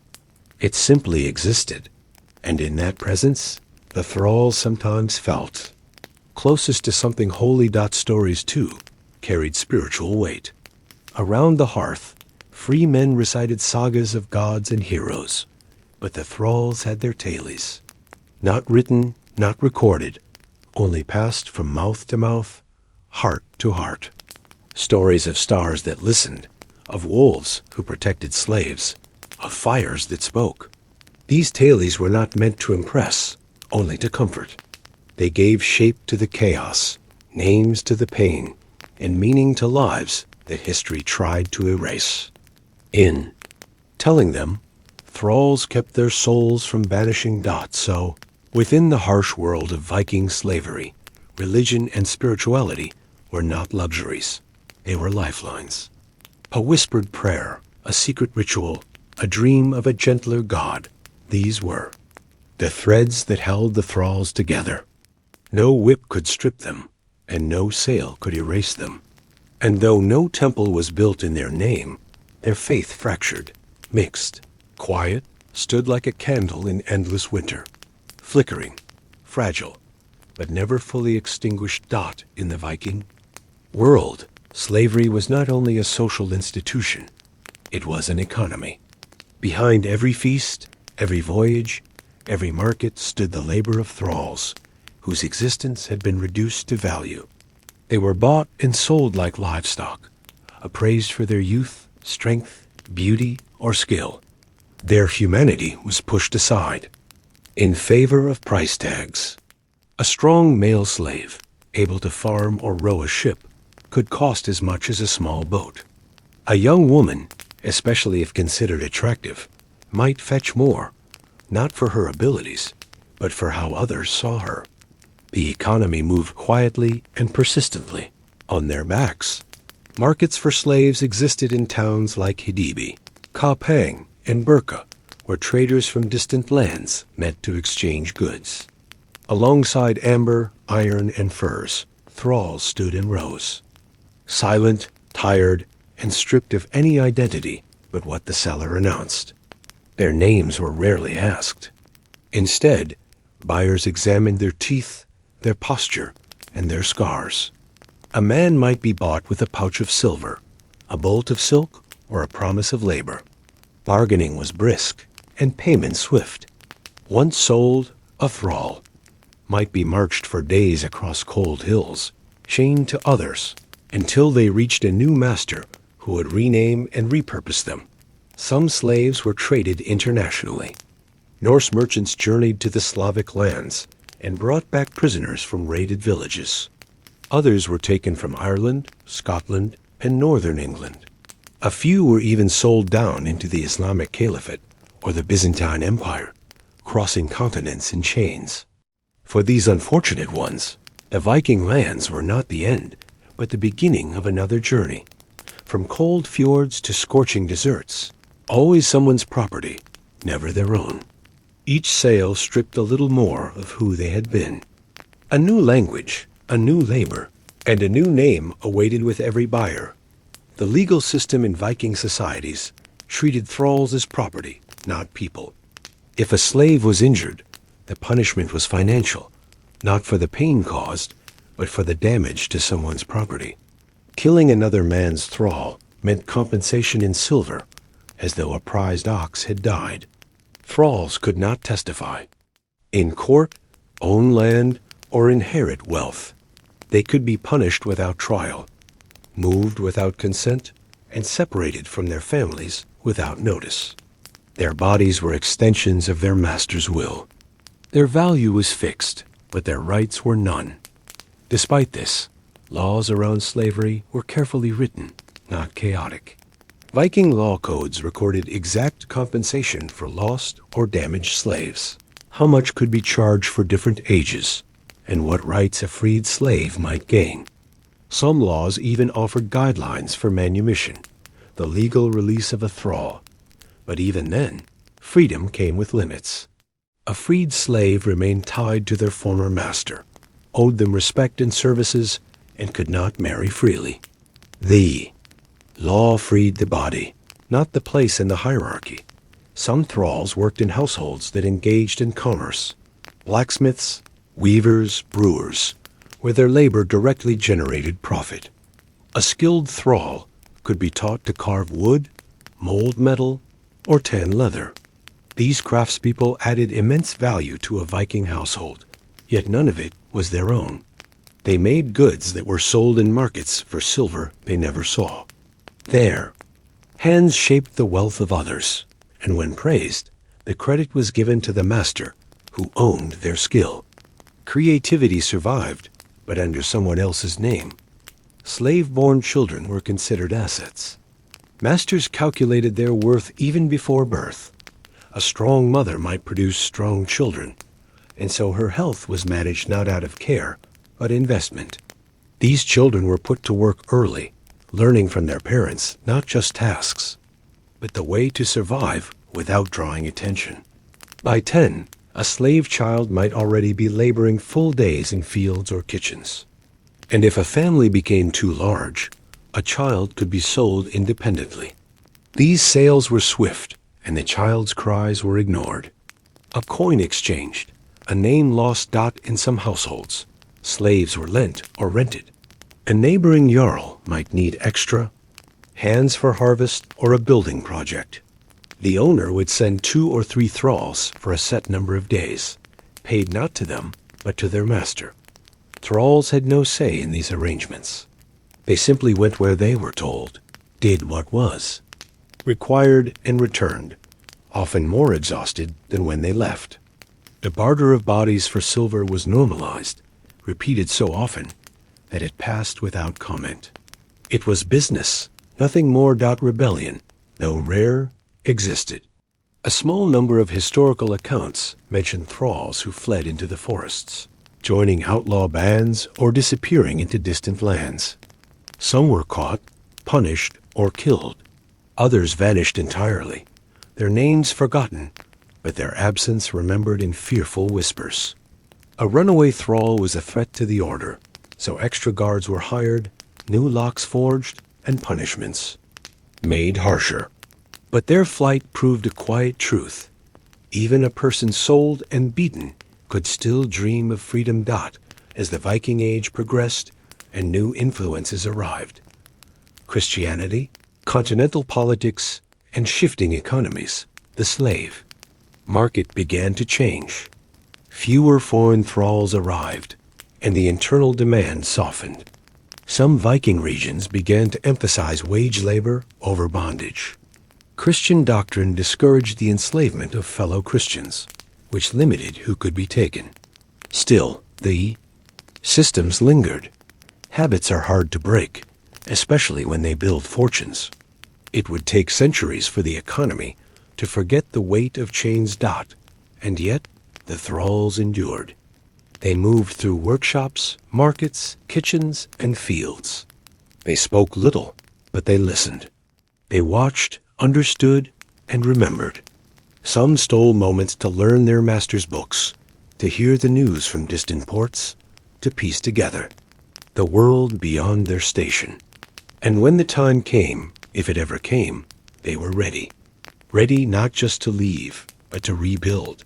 The economy had used them, but it had not destroyed them. Beneath the market's noise, their silence was the strongest currency of all. The morning began with the crackling of embers deep in the longhouse hearth. Ash floated in the beams of the early light that slipped through the narrow slats in the roof, mixing with the faint scent of smoke, old wool, and salted fish. The first footsteps were always quiet. The thralls rose first, moving with practiced stillness so as not to disturb those who still slept. Cold stone met bare feet. Muscles stiff from yesterday's work groaned into motion. Their breath hung in the air like ghosts, curling and vanishing with each exhale. Before voices came, the world was filled with small sounds. A bucket creaking. On its rope, a blade sliding over wet wood, and the soft flap of birds outside beginning their songs. In these quiet hours, everything was repetition, every movement already known. The longhouse was one single room, long and dim, lined with sleeping spaces and tools. The walls smelled of old fire and damp soil. A low haze of smoke never truly left, caught beneath the thatch roof and clinging to every surface. Straw rustled under footsteps. Chickens clucked from their basket crates. Children shifted under furs. In one corner, the thralls stirred porridge in blackened pots, the thick oats releasing a dull, earthy scent. It was not unpleasant, but not inviting either, just warm and heavy, enough to keep hunger at bay. This was not a house of joy or laughter. It was a house of function. Outside, the air changed with the seasons. In spring, wet soil squelched underfoot, thick with thaw and the rot of old leaves. Rain came often, soaking tunics and hair, running cold down the spine. Summer brought heat that made the wool cling and gnats gather at the eyes. The light stretched long into the night, but rest did not follow. In autumn, the air turned sharp and metallic, the fields dry and golden. Leaves rustled like whispers of something ancient. And winter, brutal and deep, silenced everything. Snow creaked beneath boots, frost gathered on beards, and hands turned red and raw. Through it all, the thralls continued, always moving, always adapting, never stopping. Were never quiet. Pigs snorted in their pens. Goats bleated for feed, and oxen stomped and bellowed when yoked to plows. The clang of hammers on metal rang from the smithy, while the whir of spindles turned rhythmically inside. Wood split with deep cracks, hens scattered underfoot, and dogs barked at unseen things.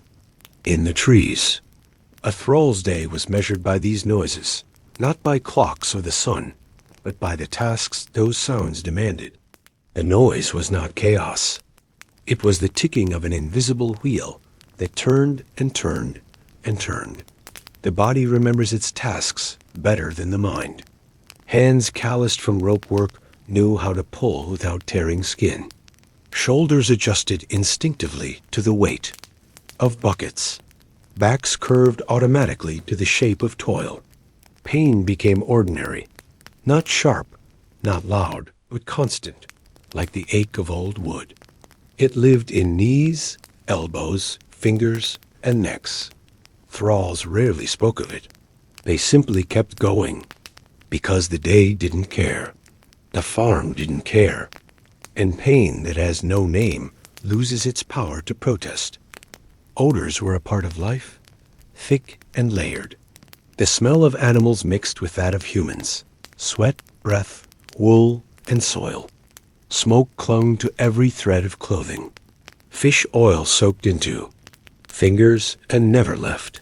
The sweet sourness of fermenting grain lingered near the brewing shed. In some corners, there was the sharp sting of urine and manure. In others, the strange comfort of baked bread, even if the thralls rarely tasted it. A rare gust of fresh air, carrying pine, salt, or heather, was a reminder of the world beyond. Brief and beautiful, like a forgotten song, their voices, when heard, were low. Instructions were murmured, not shouted. Jokes were shared in half-whispers.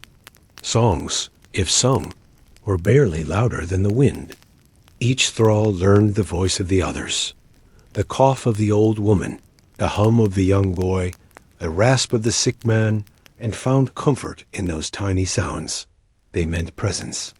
They meant someone else was still here. Silence was.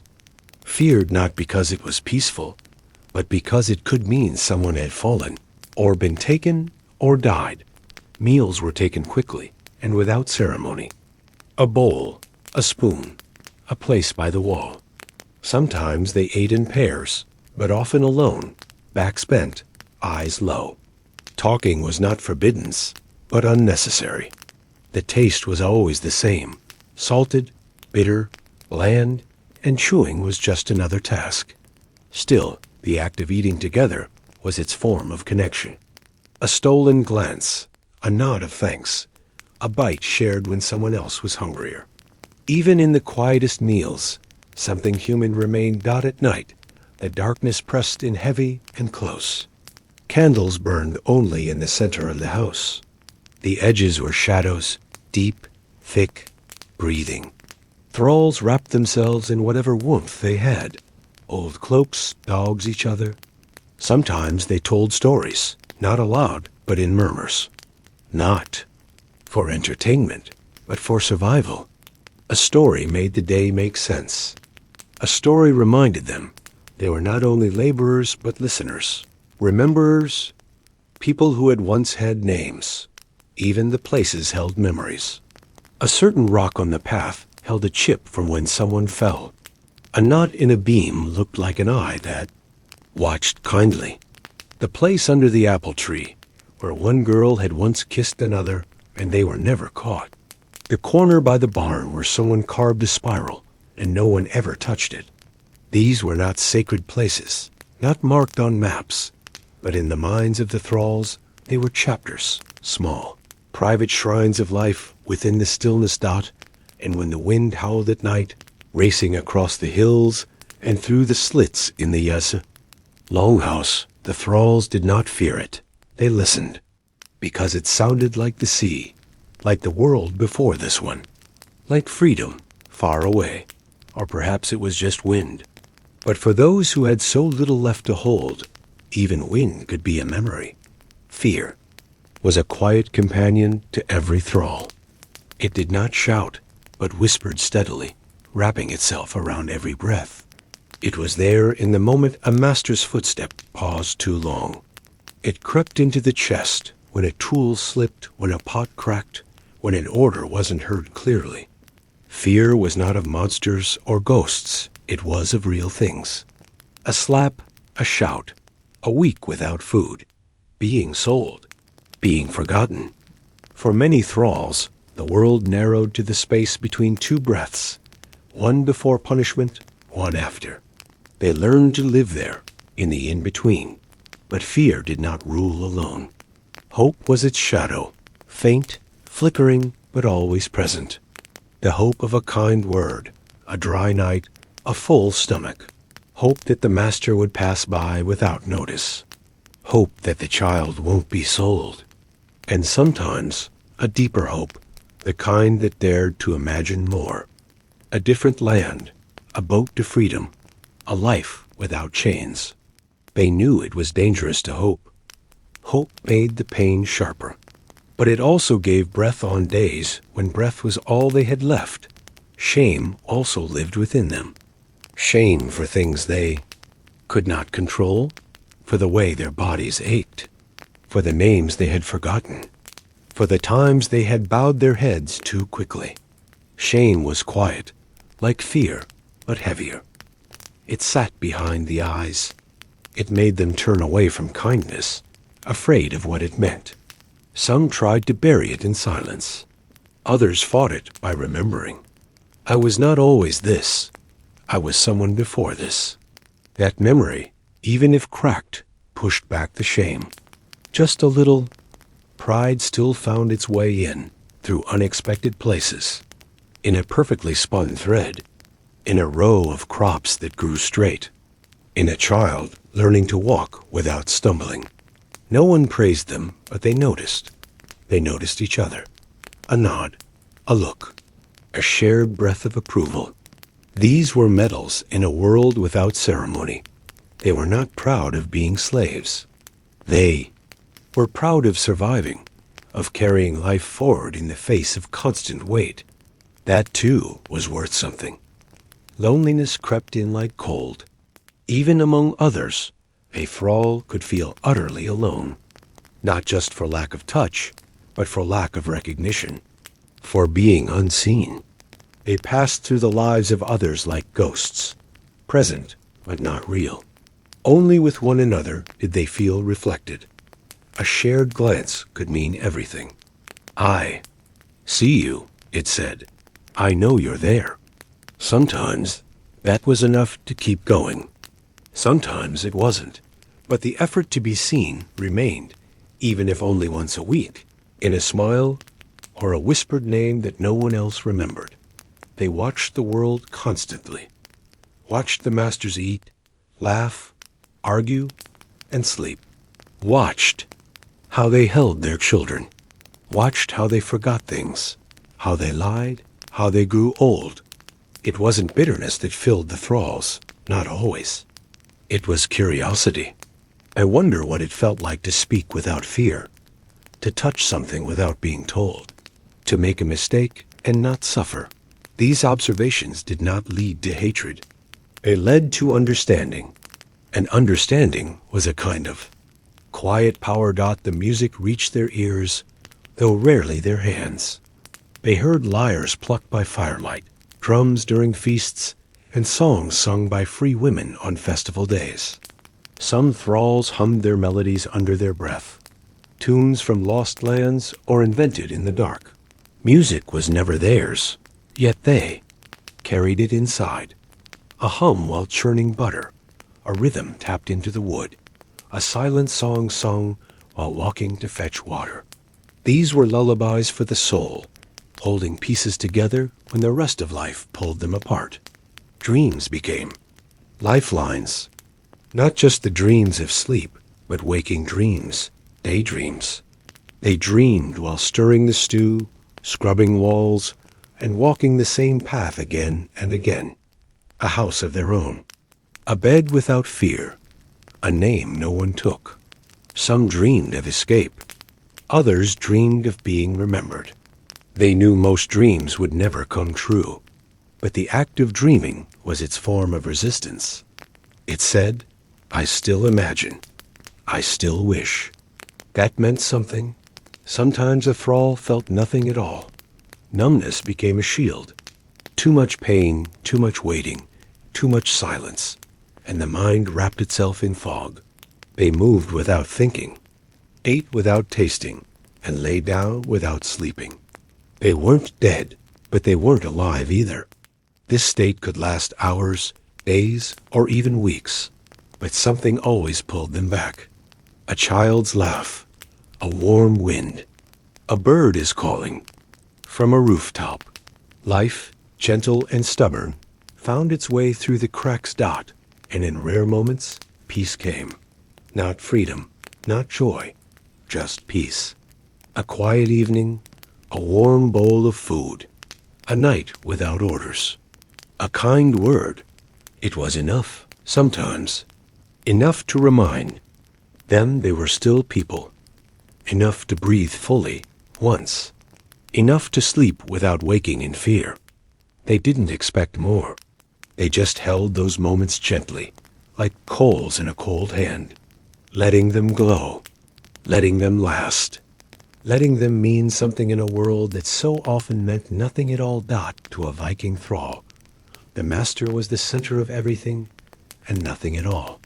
He gave orders, decided punishments, determined meals, and controlled every part of life.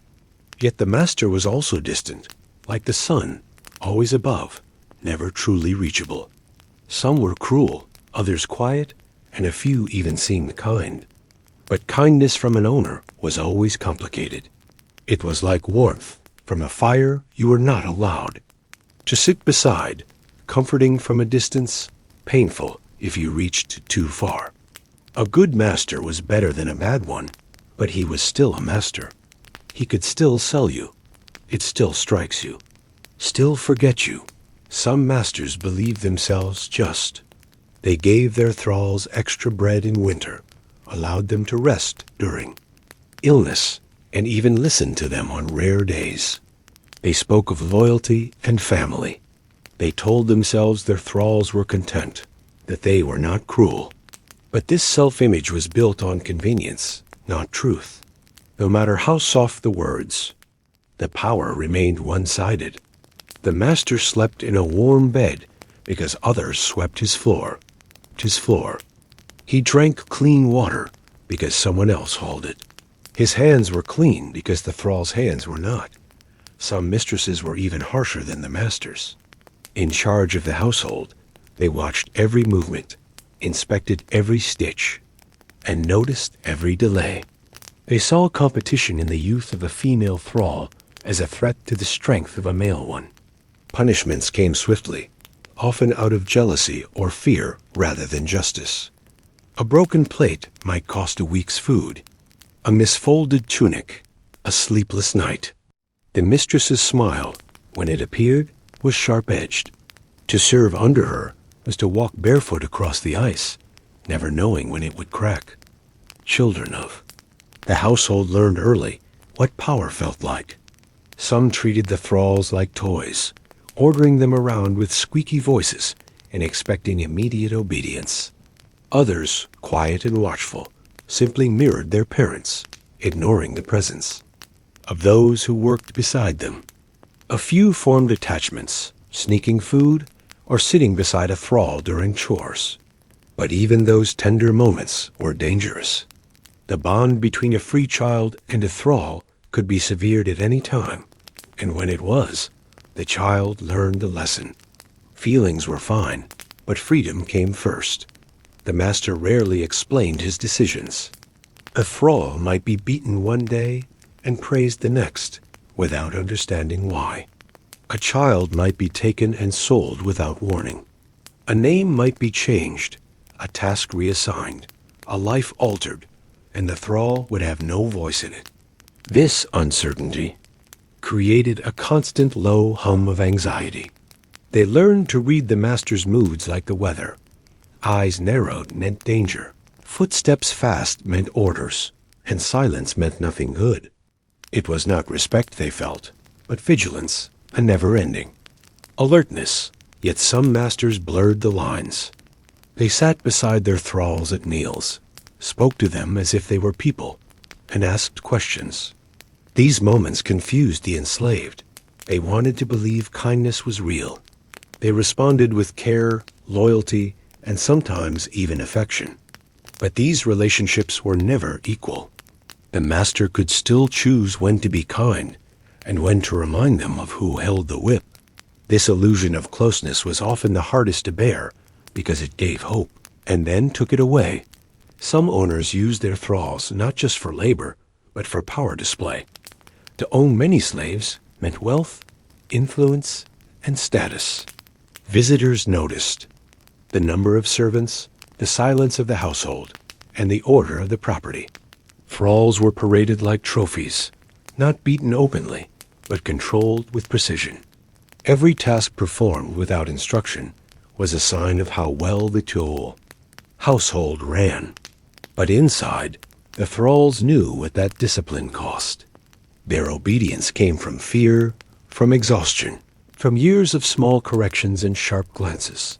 Sometimes a master grew old, his body weakened, and his mind softened. He needed the thralls more than ever. They fed him, bathed him, and kept his home warm. Some took pity.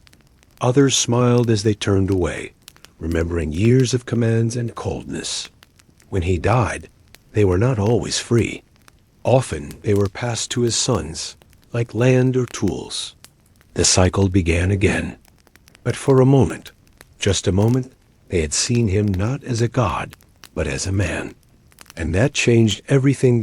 Not every master was evil, but none were innocent. To own a person is to deny their full humanity, no matter how gentle the touch. Thralls knew this. They forgave some things. They endured many more. But deep inside, they kept a ledger, not of coins or silver, but of looks, words, moments. And in their minds, they recorded it all, not for revenge, not for judgment, but because to remember is to reclaim something. Even if they could not speak it aloud, they would not forget Dot. And so, the master remained a figure in the corner of their lives, ever present, always watching, never truly close. They feared him, served him, studied him, and sometimes pitied him. But they never truly belonged to him, not in their minds, not in their dreams.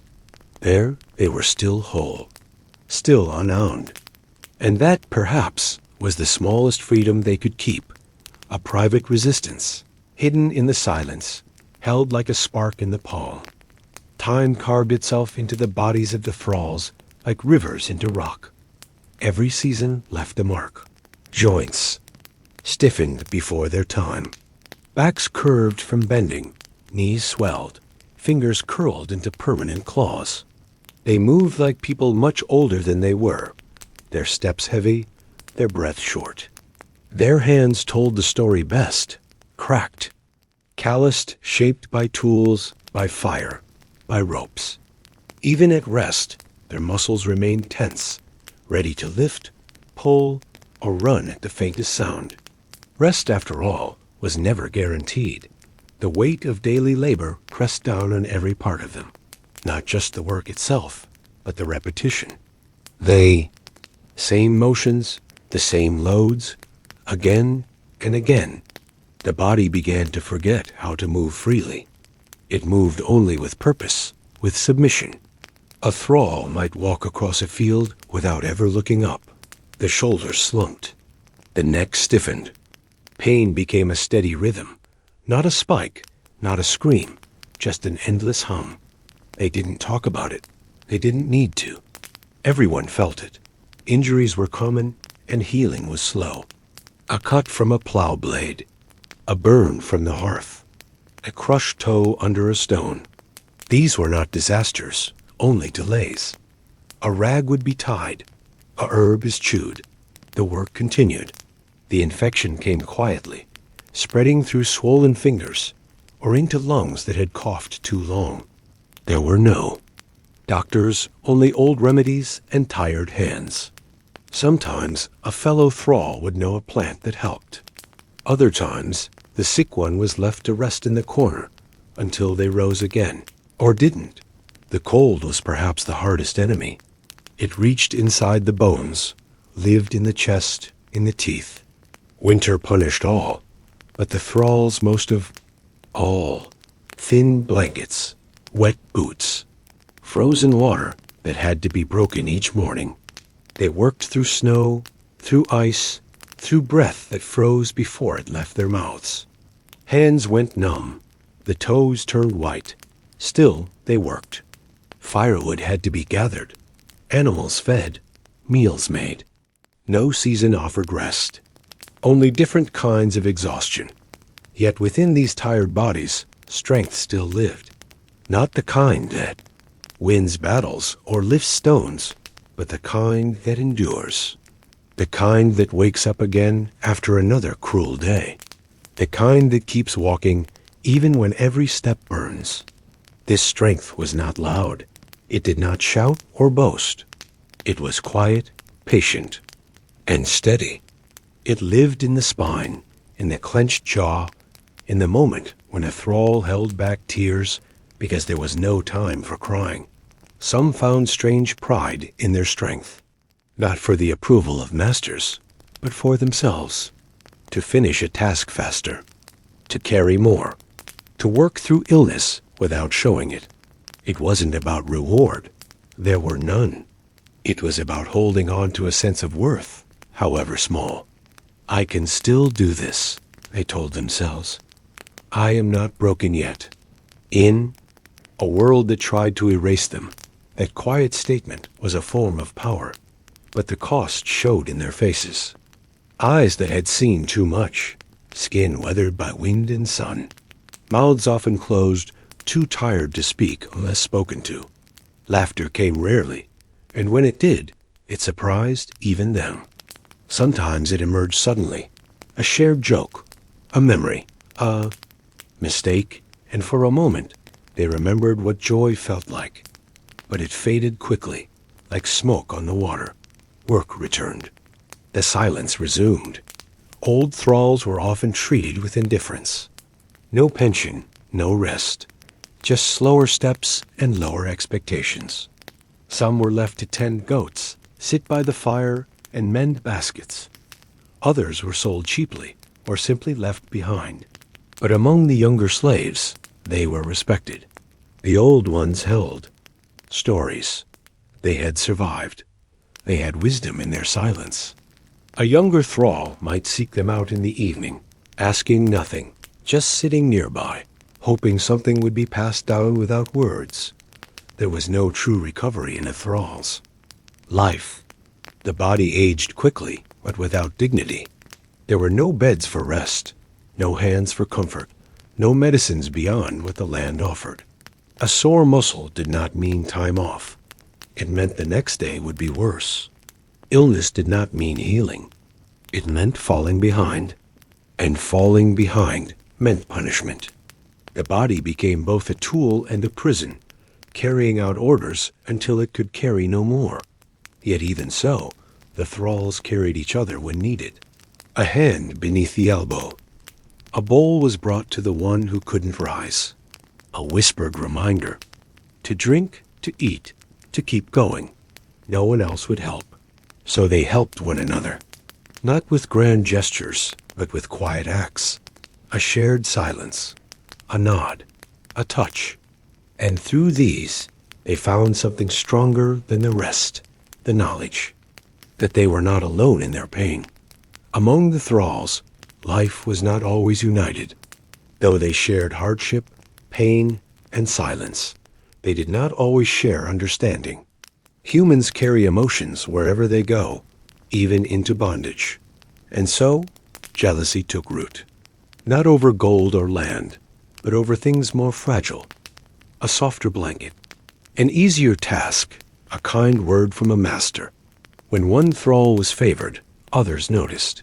Eyes followed them longer. Backs stiffened. Resentment grew like frost between cracks, silently and steadily. Some thralls received lighter labor. Perhaps they had special skills, or were born in the household and trusted more. Others, newer or foreign, were given the worst of it. The difference in treatment, however small, created invisible lines. A thrall who worked indoors rarely spoke with those who toiled in fields. A woman who cared for the master's children might never know the man who split logs in the snow. They lived, side by side, but in separate rhythms. Bonds existed, but so did quiet comparisons and whispered judgments. When food was shared, it was never equal. Some got thicker soup. Some got meat on festival days. The reason rarely mattered. What mattered was the imbalance. One extra spoonful could mean envy for days. And though most never spoke of it, they felt it, especially when hunger pressed close. Thralls learned to hide their luck, to eat quickly, and not to meet the eyes of those who had less. Guilt and survival danced closely. The one who shared too much grew weak. The one who kept too much grew alone. Friendship among thralls was precious but fragile. It took root in shared work, in quiet talk during long walks, and in holding the same grief. But it was always at risk. A master might separate friends with a single order, a new task, a trade, a punishment. One moment, two thralls might laugh beside a fire. The next one could be gone, sold to another farm, or worse. Bonds were made with full hearts but cautious minds, knowing each goodbye might be the last. Betrayal was rare, but not unknown. When survival was on the line, some chose themselves. A thrall might report another's mistake to gain favor, might take credit for another's work, might step forward when a whipping needed a name. These acts were heavy. They broke something that could not be mended. The one who betrayed was not hated openly. Open hatred drew attention, but was avoided, left alone, watched, not trusting. Even among the oppressed, betrayal left wounds. There were also secret alliances. A pair of thralls who always worked together. An older woman who looked after the youngest. A quiet man who healed others in secret with herbs. These connections became the hidden framework of their lives. The master saw only workers. But beneath that, the thralls built a soft web of care. It was never spoken aloud, but everyone knew who could be trusted and who could not. And when someone disappeared, those bonds hummed with sorrow. In the still air. New thralls arrived often. Eyes wide, backs straight, still full of questions. The older ones watched them closely. Some helped, showing where to get water and how to avoid notice. Others remained silent, letting time teach what words could not. Some new arrivals brought stories of rebellion and dreams of escape. Most learned quickly that dreams were dangerous if shared too loudly. But hope passed quietly, from a glance, from a nod, from a whispered sentence in the dark. Sometimes romantic ties between thralls caused tension. Two who grew close might draw jealousy, either from another who loved in silence or from the fear that attachment would bring pain. What if one were sold? What if one was punished and the other wept? Love was not forbidden, but it was fragile. And among those with nothing, even a gesture, a hand on a shoulder, a shared blanket could feel like something stolen. Emotions were not luxuries. They were sharp, always cutting both ways. Competition existed, but so did quiet sacrifice. A younger thrall might give food to an elder. A woman might take the blame for a friend's mistake. A man might carry two buckets so another could rest. These were not heroic acts. They were human ones, done without expectation, often without thanks. In those moments, the cold world softened just slightly. The burden was shared, and sometimes sharing made it bearable. The thralls knew that they were many, and the masters few. They knew that if united, they might change things. But unity was not easy when chains were not only on wrists but in minds. The fear of punishment, the habit of silence, the sting of old betrayals.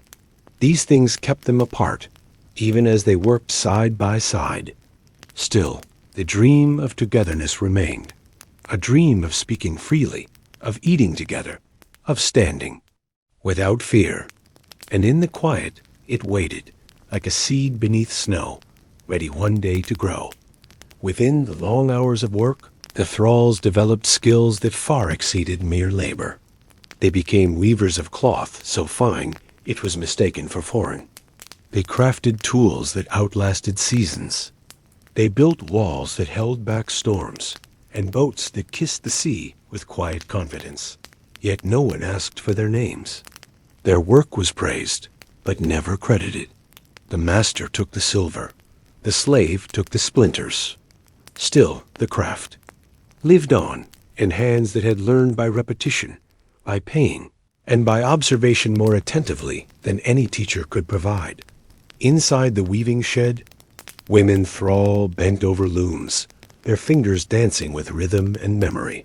They turned wool into patterns, not always visible to the master's eye.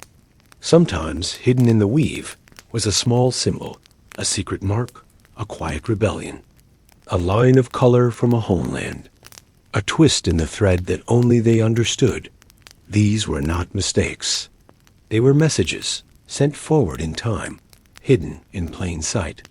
The cloth was worn by the free, but the story belonged to the enslaved. In the forges, male thralls handled fire with practiced grace. They melted iron and shaped it with careful force, creating hinges, blades, and nails. Their faces were smeared with soot, their arms lined with scars.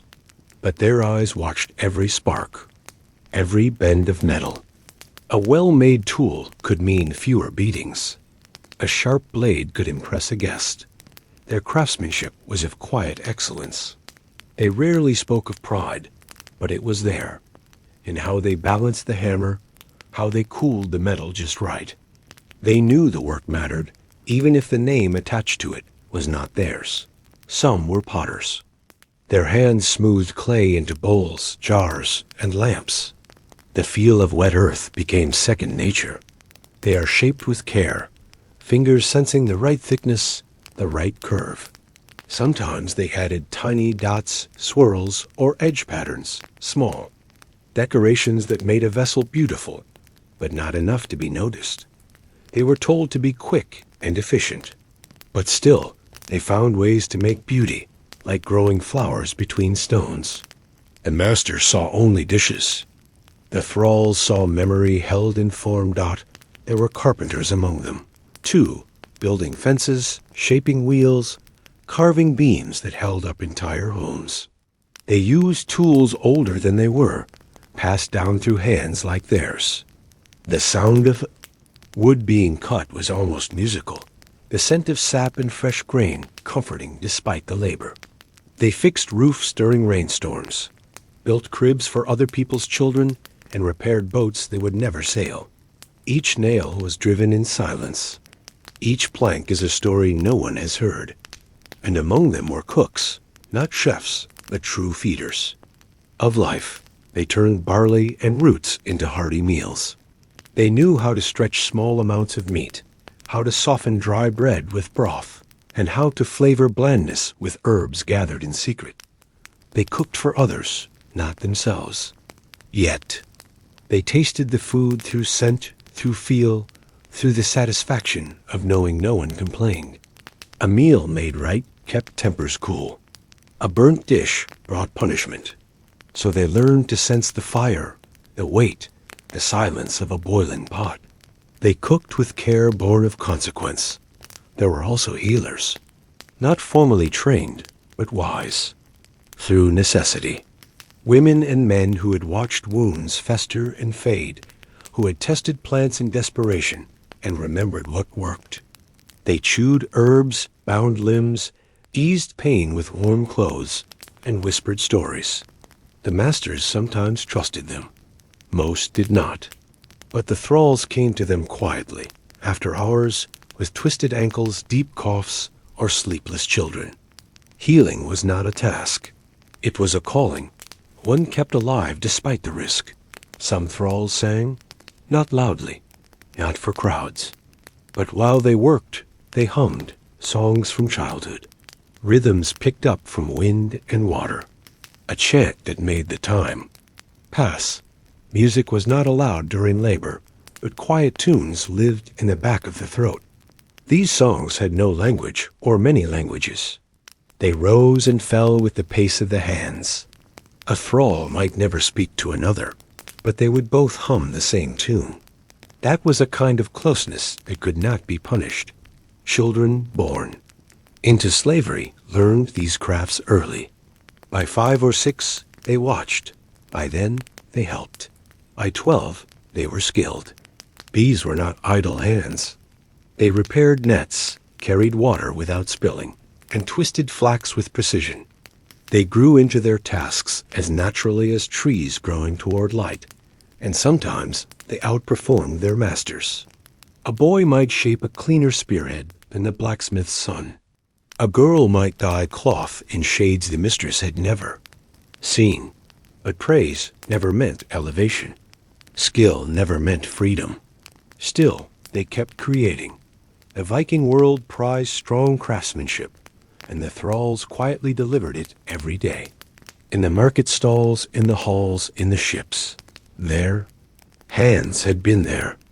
Their work was touched, worn, used, and admired.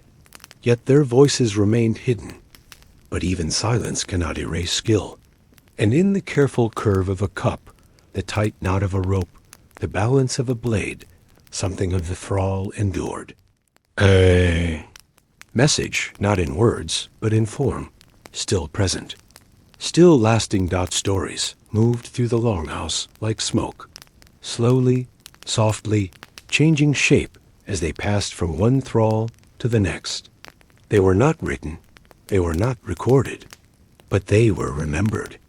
Passed down from whisper to whisper, they gave form to fear, comfort to pain, and meaning to lives that often felt like shadows. These were not the grand sagas of gods and kings. These were stories born of silence, of longing, of quiet rebellion.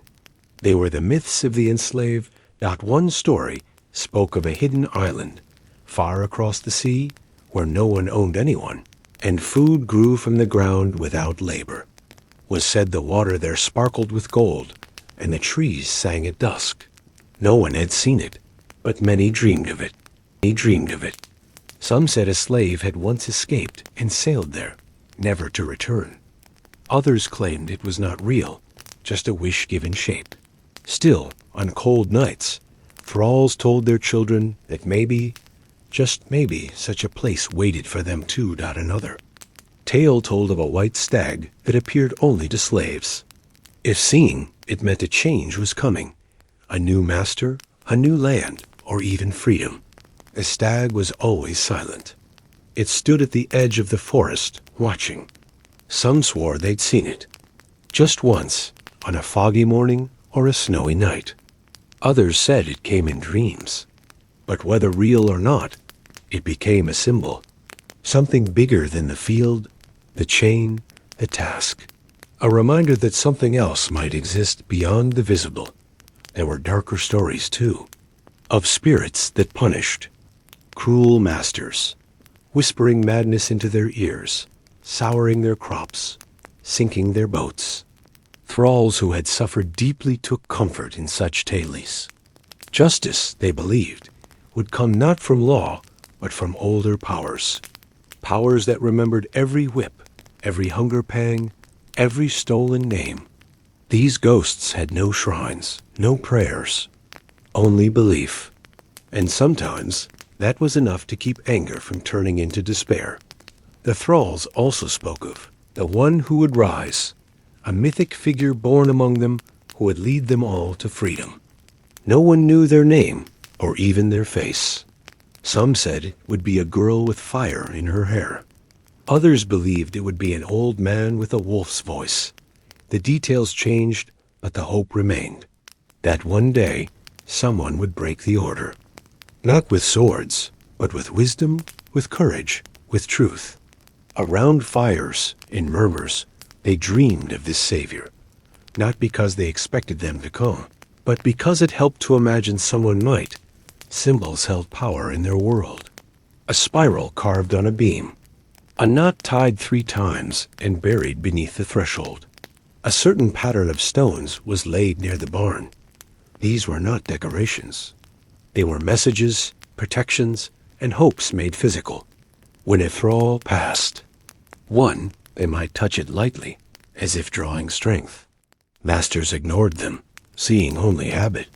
But for the enslaved, these small rituals were shields against pain, against forgetting, against being nothing more than a body at work. There were songs too, low and slow, sung in tongues, no longer spoken aloud. Some were lullabies, others were morning chants. A few were work songs, their rhythm matching the pull of the plow, the beat of the hammer, the stir of the pot. Even if the words were lost, the melody remained, passed from mother to daughter, from friend to friend. A hum became a tradition. A tune became a memory. And in these melodies, the thralls heard not only each other, but those who had come before and those who would come after. Children listened most closely to these stories. They asked questions with wide eyes and whispered the tales back to each other while pretending to sleep.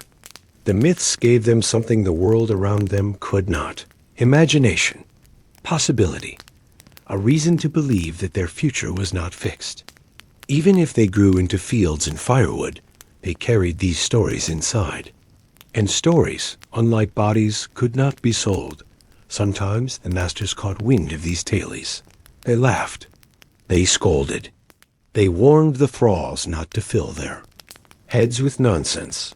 But the stories survived anyway, because they lived not in books or laws, but in breath, in silence, in glances, and because those who needed them most knew how to keep them alive, softly, secretly, stubbornly.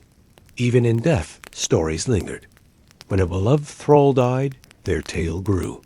She became the woman who once healed a child with a single touch.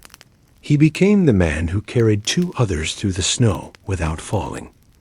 Truth and legend are mixed, and no one corrected it, because in a life where truth was often cruel, myth gave it softness, gave it meaning. And so the thralls dreamed, not always in sleep, but in thought, in motion, in story. These dreams did not change their chains, but they changed their hearts. They made space inside, a space no master could reach, and within that space, stories lived on, not as an escape, but as a quiet rebellion, as warmth, as light beneath. The dark memory was a delicate thing for the thralls. It lived inside them like a flickering candle, easy to forget, yet impossible to extinguish. They remembered things they were not supposed to. A mother's lullaby, the curve of a village hill, the way rain sounded on a different roof, far from this one. These memories came at unexpected times, while peeling turnips, while folding wool, while walking home at dusk. And though they brought warmth, they also brought pain, because the past was not gone. It was simply unreachable. Names were the first to vanish. The masters gave new ones, short, sharp, functional. Black, mouse, one eye. These names served a purpose, but stripped away history. Some thralls clung to their old names in secret, whispering them before sleep like a prayer. Others let them fade. What good was a name no one called anymore? Still, when someone asked, "What was your name before?" the pause that followed was heavy, because names held stories. And without a name, even the memory of who they were began to blur. Languages faded too. Children born into slavery learned the tongue of their captors first. Their parents' words became strange, distant, and sometimes even forbidden. A few sounds survived: a term of affection, a prayer, a curse. These fragments became a treasure, tucked away in the corners of the mind. When a thrall met someone who spoke the same old language, their faces lit up, even if only for a moment. It felt like finding a missing part of yourself, like touching a mirror and seeing something familiar.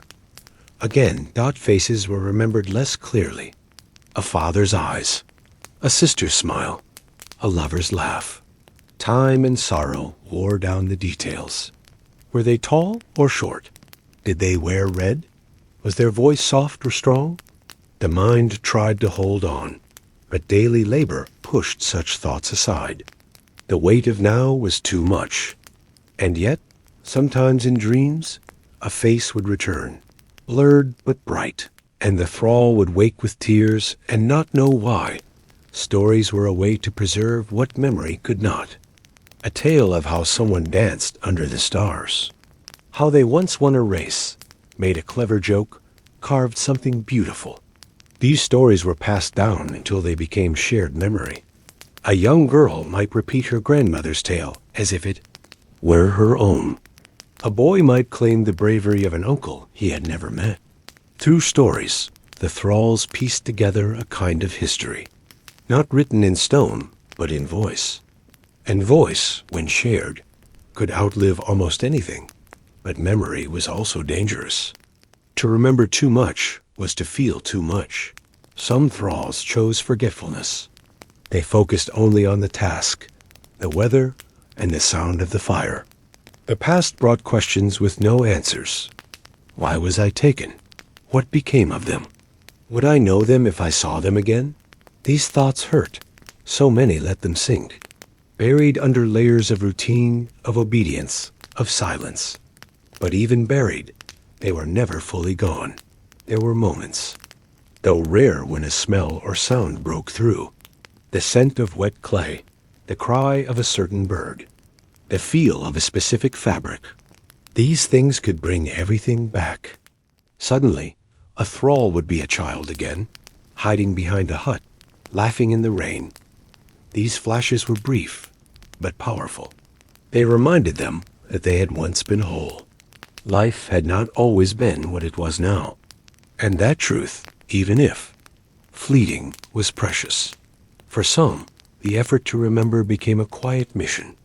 They told the children everything they could: names, lands, traditions, even if only half remembered. They drew maps in the dirt. They described festivals. They sang old songs off-key. They planted memory like seeds, hoping something would take root. And in doing so, they pushed back against the forgetting. They refused to vanish completely. They insisted we were here. We were more than this. Sometimes the past came not in memory, but in feeling. A sudden longing, a strange sadness, a joy that had no cause. The body remembered even when the mind did not. It carried old dances in the knees, old lullabies in the hum of breath, old habits in the curve of the hand. These embodied memories, wordless and wild, helped the thralls survive. They were the ghost of freedom, living quietly beneath every task. So the thralls remembered, not perfectly, not always willingly, but they remembered. Through dreams, through stories, through the body's quiet wisdom. And in a world that tried to reduce them to tools, that act of remembering, however small, was an act of resistance. To remember was to remain human. To say silently, I am still here. And sometimes, that was the only truth they had left. The Viking year turned like a great wheel, marked by festivals, feasts, and sacred days: midsummer, Yule, harvest nights, weddings, births. Each event brought with it song, smoke, and laughter. At least for the free. For the thralls, the celebrations were more complicated. They worked harder during these times, not less. While others danced, they carried platters. While others drank, they stirred the stew. While others sang, they scrubbed the floor clean of spilled mead. And yet, within all that effort, there were moments, brief and quiet, where something close to joy brushed against them. Yule, the longest night of the year, was the grandest celebration. Fires were built high. Tables groaned under roasted meat, bread, and honeyed drink. Gifts were exchanged, stories told, and omens read in flame and shadow. The thralls prepared every piece of it, gathering wood, slaughtering animals, kneading dough through the night. Some were allowed to eat afterward from the scraps when the guests had gone to sleep. It wasn't generosity. It was habit. But the taste of roasted meat, even cold and picked over, lingered sweetly on the tongue.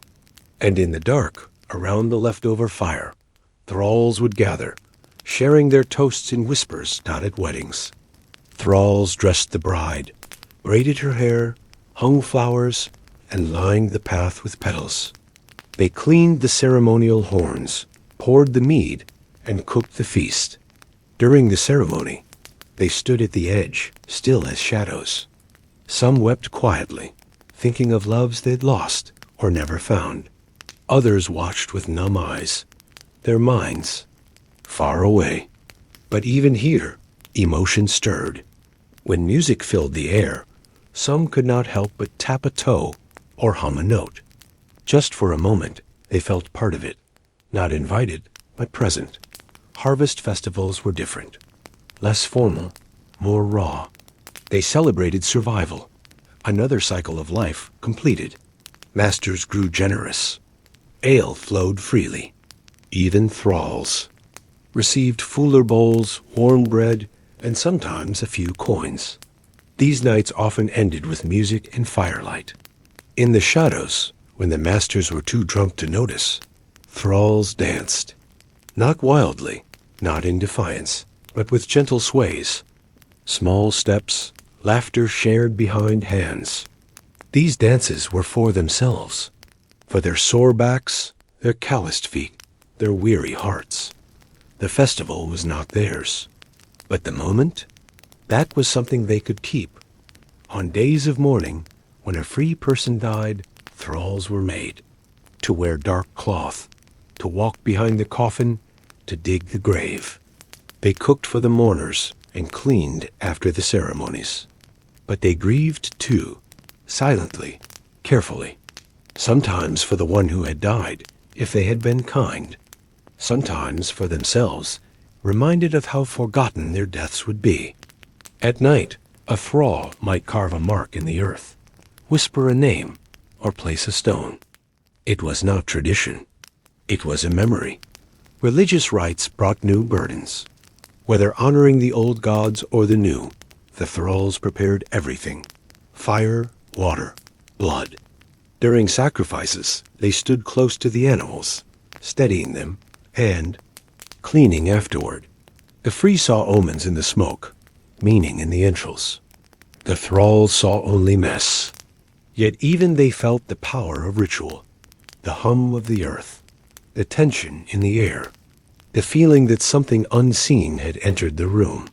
They did not speak of it, but they felt it. Children's births were marked with song and blessing. The thralls cleaned the birthplace, boiled water, and held the clothes.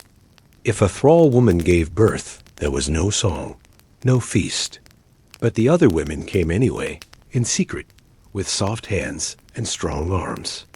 They cradled the child, hummed the old songs, and offered the first sips of water. Life was life, even in the shadows. Earth was still a spark, and that spark was protected. During the Thing, the Viking assembly, great gatherings were held, laws were passed, disputes settled, alliances forged. Thralls served at these events, invisible but essential. They heard more than they were meant to. Learned names, secrets, and movements. A thrall who listened could learn much. And sometimes knowledge was power. Not today, not tomorrow, but someday. They stored it away, as carefully as they stored grain and firewood. Some festivals honored ancestors. The dead were called upon. For wisdom. Candles were lit. Meals left uneaten on purpose. The thralls lit candles too, in corners, in stables, behind wood piles, not always for ancestors, but for friends lost. Children buried, lovers sold. A small flicker of flame meant someone remembered. That was all a thrall could ask for. 2. Not be forgotten. To be carried forward, even if only in quiet light dot, so the celebrations came and went, year after year. The thralls moved through them like ghosts, working, watching, sometimes wishing, but not always with sorrow, sometimes with quiet pride, because without them there would be no feast, no music, no warmth. They were the hands behind the joy, the ones who lit the fire, who made the food, who swept the ash. And even if no one clapped for them, even if no one toasted their names, they had been there. They had seen it. And sometimes that was enough. Love was not forbidden among the thralls, but it was hidden. It grew in shadows, between stolen glances, soft words exchanged in passing, and the quiet corners of barns and kitchens. A touch while handing a basket. A shared smile over a boiling pot. Love had to be small, not because it was weak, but because the world they lived in allowed no space for it to grow tall.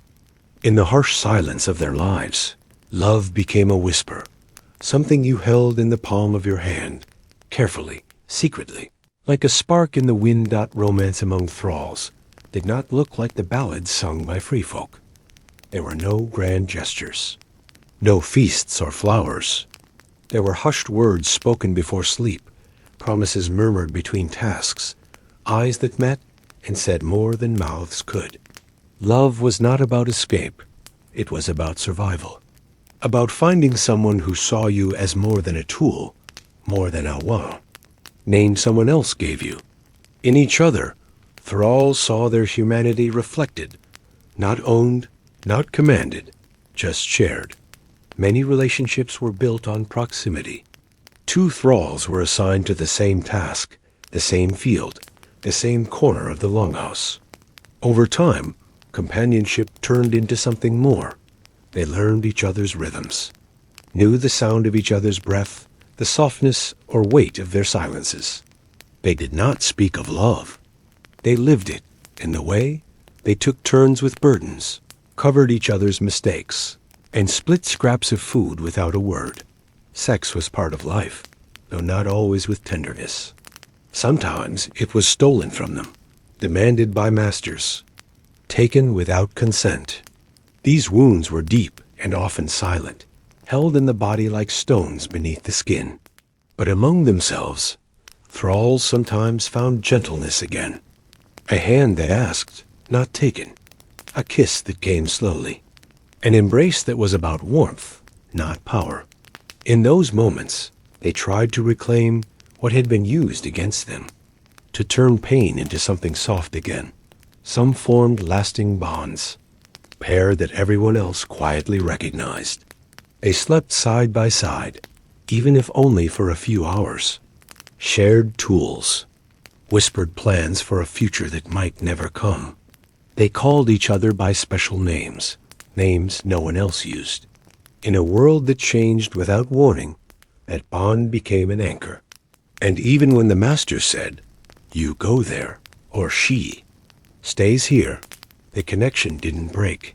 It bent, it mourned, but it stayed. Children were sometimes born of these unions. They were not celebrated loudly, but within the circle of the thralls, there was quiet joy. A newborn meant something, had survived, not just blood, but feeling. A new life was risky. It meant more work and more worry, but it also meant hope. that even in chains, something free could still come into the world. Fathers helped quietly. Mothers stayed strong. Others stepped in, bringing food, warmth, comfort. It was not perfect, but it was care. And care mattered. Jealousy existed too. In a life where so little was yours, the loss of love felt sharper. A stolen glance, a broken promise, a whispered name once meant only for you. There were no public fights, but coldness crept in, silence thickened, trust cracked, and yet forgiveness sometimes followed, because there was nowhere to run, because you still had to wash the same pots and gather the same wood, and because sometimes love meant choosing peace over pride. There were also moments of laughter, real, deep, sudden, in bedrolls too thin to share, in shared memories of clumsy kisses, in jokes about snoring or forgotten chores. The laughter didn't erase sorrow, but it softened it. And when two people laughed together, truly laughed, it reminded them they were still alive, still capable of joy, still human, even if no one else saw it. Some never found love or didn't want to. The risk was too high. The pain of losing someone, to sale, to sickness, to punishment, was too much. They stayed alone. But even they craved touch, a hand on the shoulder, a voice that said their name gently. They found comfort in small things, warmth shared. In winter, a shared story, a kind look, not romance, not passion, but connection, a thread in the dark. And so love lived quietly among the thralls, in secret words, in nighttime embraces, in children born of courage. It did not demand attention. It did not seek permission. It simply was a fire under ash, a song without music, a truth that no chain could break. And though it was not loud, not written in sagas, not remembered by those in power, it was real as breath, as necessary as hope. Fear was the first lesson taught to a thrall, not with words, but with silence, with the sound of footsteps approaching, with the crack of a stick in the cold, with the pause before a master spoke. It lived in the chest like smoke, hard to breathe through, hard to clear. Fear taught them when to speak, when to be silent, how to move quickly, and how to disappear. It shaped their posture, lowered their eyes, and shortened their sentences. It was not just fear of pain. It was fear of being noticed. Punishment was not constant, but it was always possible. A missed task, a broken cup, a look that lasted too long. Sometimes the punishment was small, extra labor, a cold meal, fewer hours of rest. Other times, it was harsher, lashes, binding, or being sent away. The worst punishment was often not the blow itself, but the moment before it. The waiting. They held their breath. The knowledge that no one would stop it, that you were alone, that your voice would not matter. Masters used fear as a tool. They didn't need to punish everyone, just a few, just enough. A whipping in theirs was not only for the one tied to the post, it was for all the eyes that watched. It said, remember this, remember this. And they did. Long after the blood dried, the lesson stayed. Some masters smiled as they punished. Others turned their heads. The effect was the same.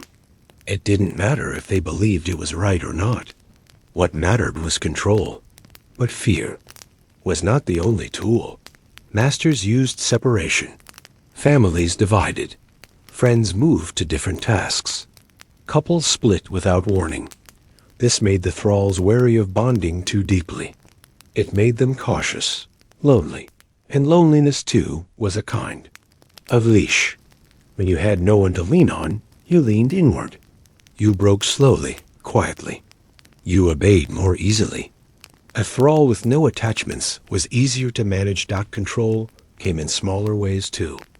Names replaced, clothes standardized, meals rationed, Praise is given rarely, and punishment is given freely. Even rest became part of the control. If you worked well, you might get an extra hour. If you failed, you lost sleep. Everything was earned. Nothing was given. And so the thralls began to believe they deserved nothing, that they were lucky to be fed, lucky to be alive. This was perhaps the cruelest trick of all, convincing someone that survival was a reward. But not all resistance was loud. Not all. Rebellions needed swords.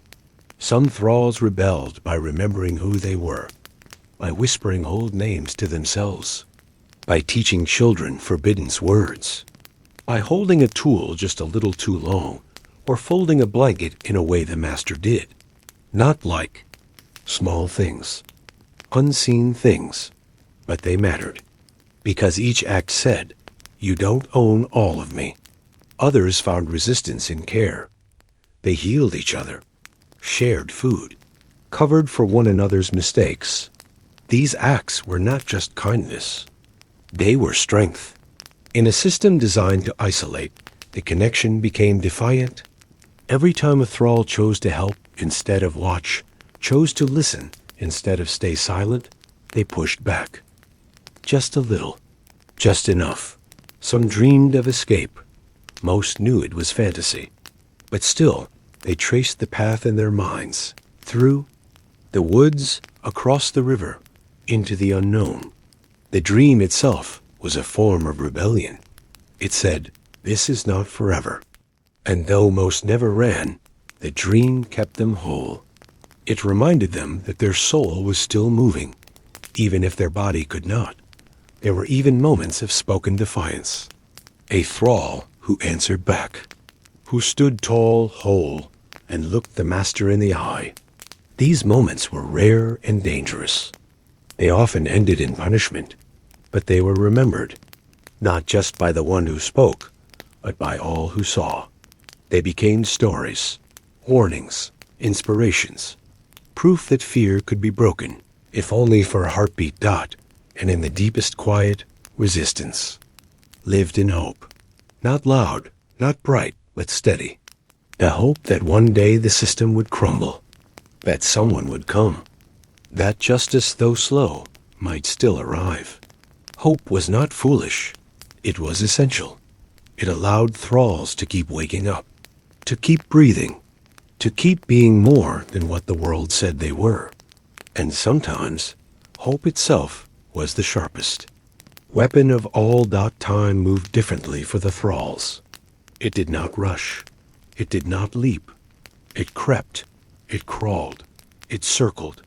The days were measured not in clocks or calendars, but in tasks completed. The rising of the sun meant work began. The fading of light meant rest, if it came. There were no weekends, no holidays in truth, just repetition. Yet within this slow rhythm, the thralls developed a strange sense of time. They knew the seasons by the way the wind changed.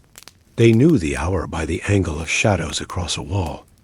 Time was not an enemy. It was a companion, steady, quiet, eternal.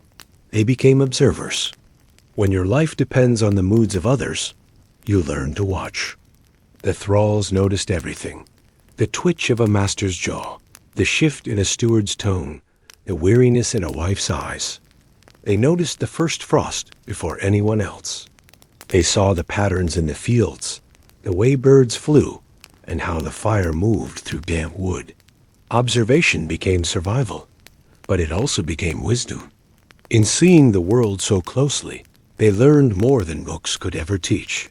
Their sense of self was often bent, reshaped by the chains they wore.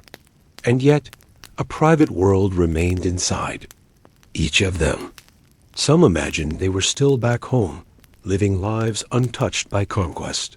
Others created entire worlds in their minds, lands where they were free, powerful, and named. These imagined realms were not fantasy. They were sheltered. In a harsh world, inner thought was a sanctuary no one could touch.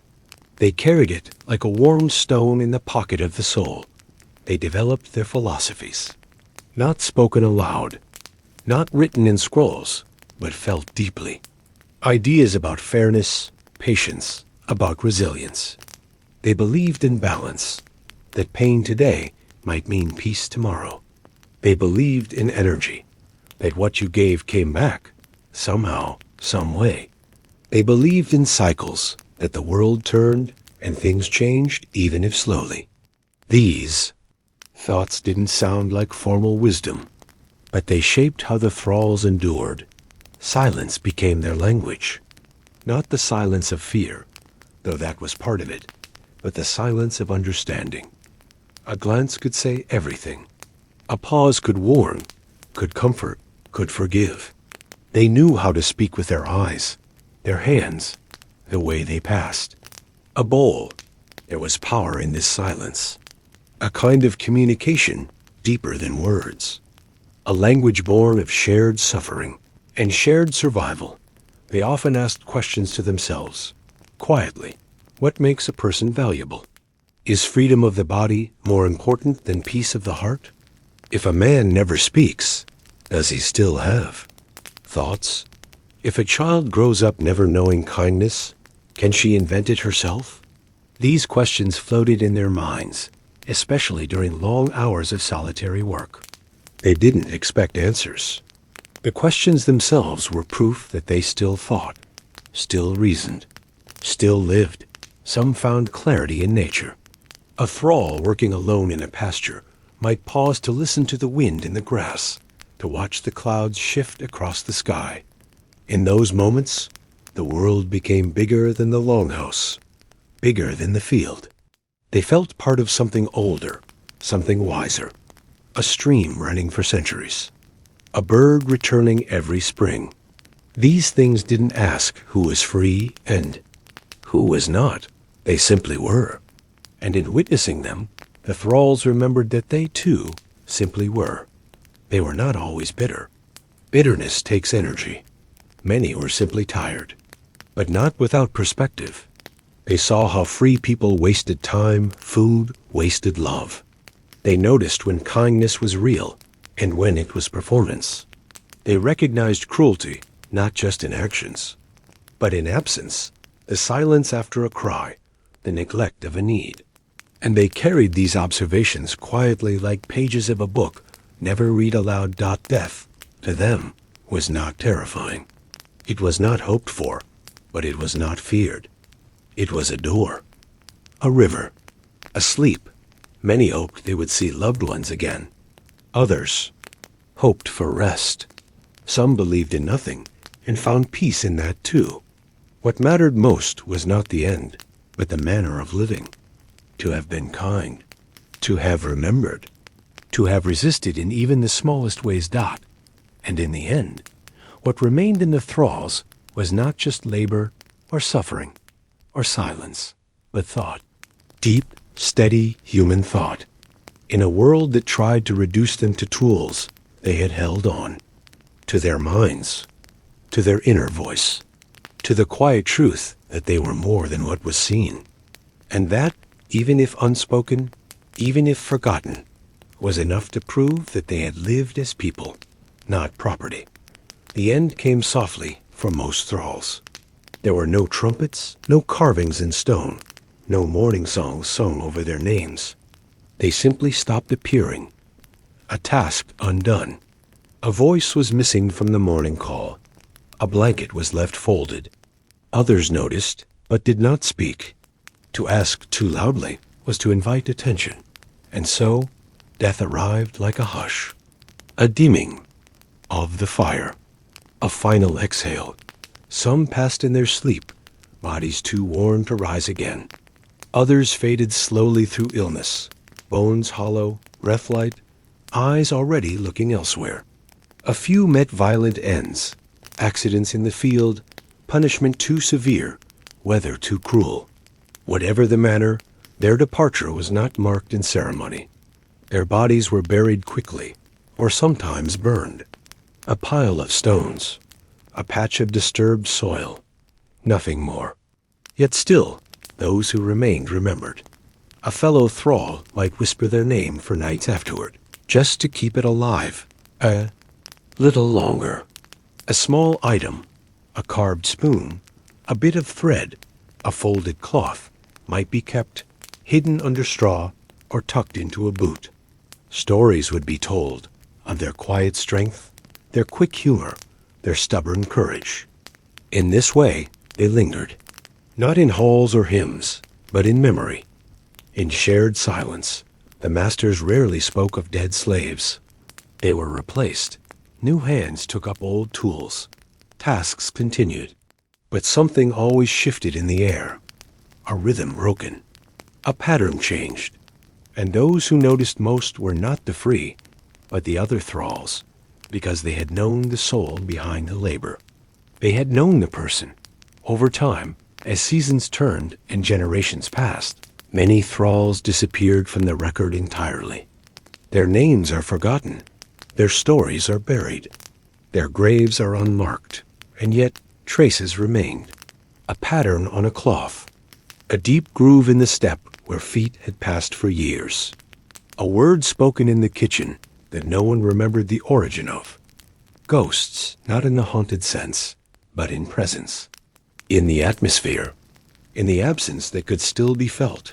Some children of thralls became free through rare kindness or shifting law, but they carried the weight of memory, the stories of their parents, the lessons passed in whispers. Even when their chains were gone, the sound of them lingered in the mind, in the mind. And in time, these stories blended into folklore, into warnings, into quiet wisdom. Few remembered where the stories began, but their roots were in the hands that had once served. The world moved on. Empires rose. New faiths spread. Languages changed. But beneath these grand changes, the legacy of the thralls endured in invisible ways. In the way people cared for one another without reason. In the way old songs hold sadness without words. In the way some people worked with patience. Beyond explanation, these were echoes. Faint but real. The Viking world itself faded. Ships stopped sailing as they once had. Longhouses crumbled, but in the soil, bones remained. Some of those bones had been thralled. Archaeologists found them centuries later. Worn joints, healed fractures, traces of repetitive labor. They studied them, measured them, tried to piece together lives, but the bones did not speak. They simply rested, finally, in silence. What survived more powerfully was not the body, but the spirit, the knowledge that even in the harshest of systems, humanity endured. That laughter still bloomed in cold corners. That love still dared to exist. That memory outlived the names it once held. And in telling their story, slowly, carefully, honestly, we do more than remember. We restore. We witness so now. As this tale comes to rest, we leave the thralls not in shadow, but in gentle light. We recognize them not just as laborers, but as people. Whole people who dreamed, who hurt, who loved, who lived. And somewhere, perhaps, the quiet fire they kept burning still flickers, not in hearts, but in hearts.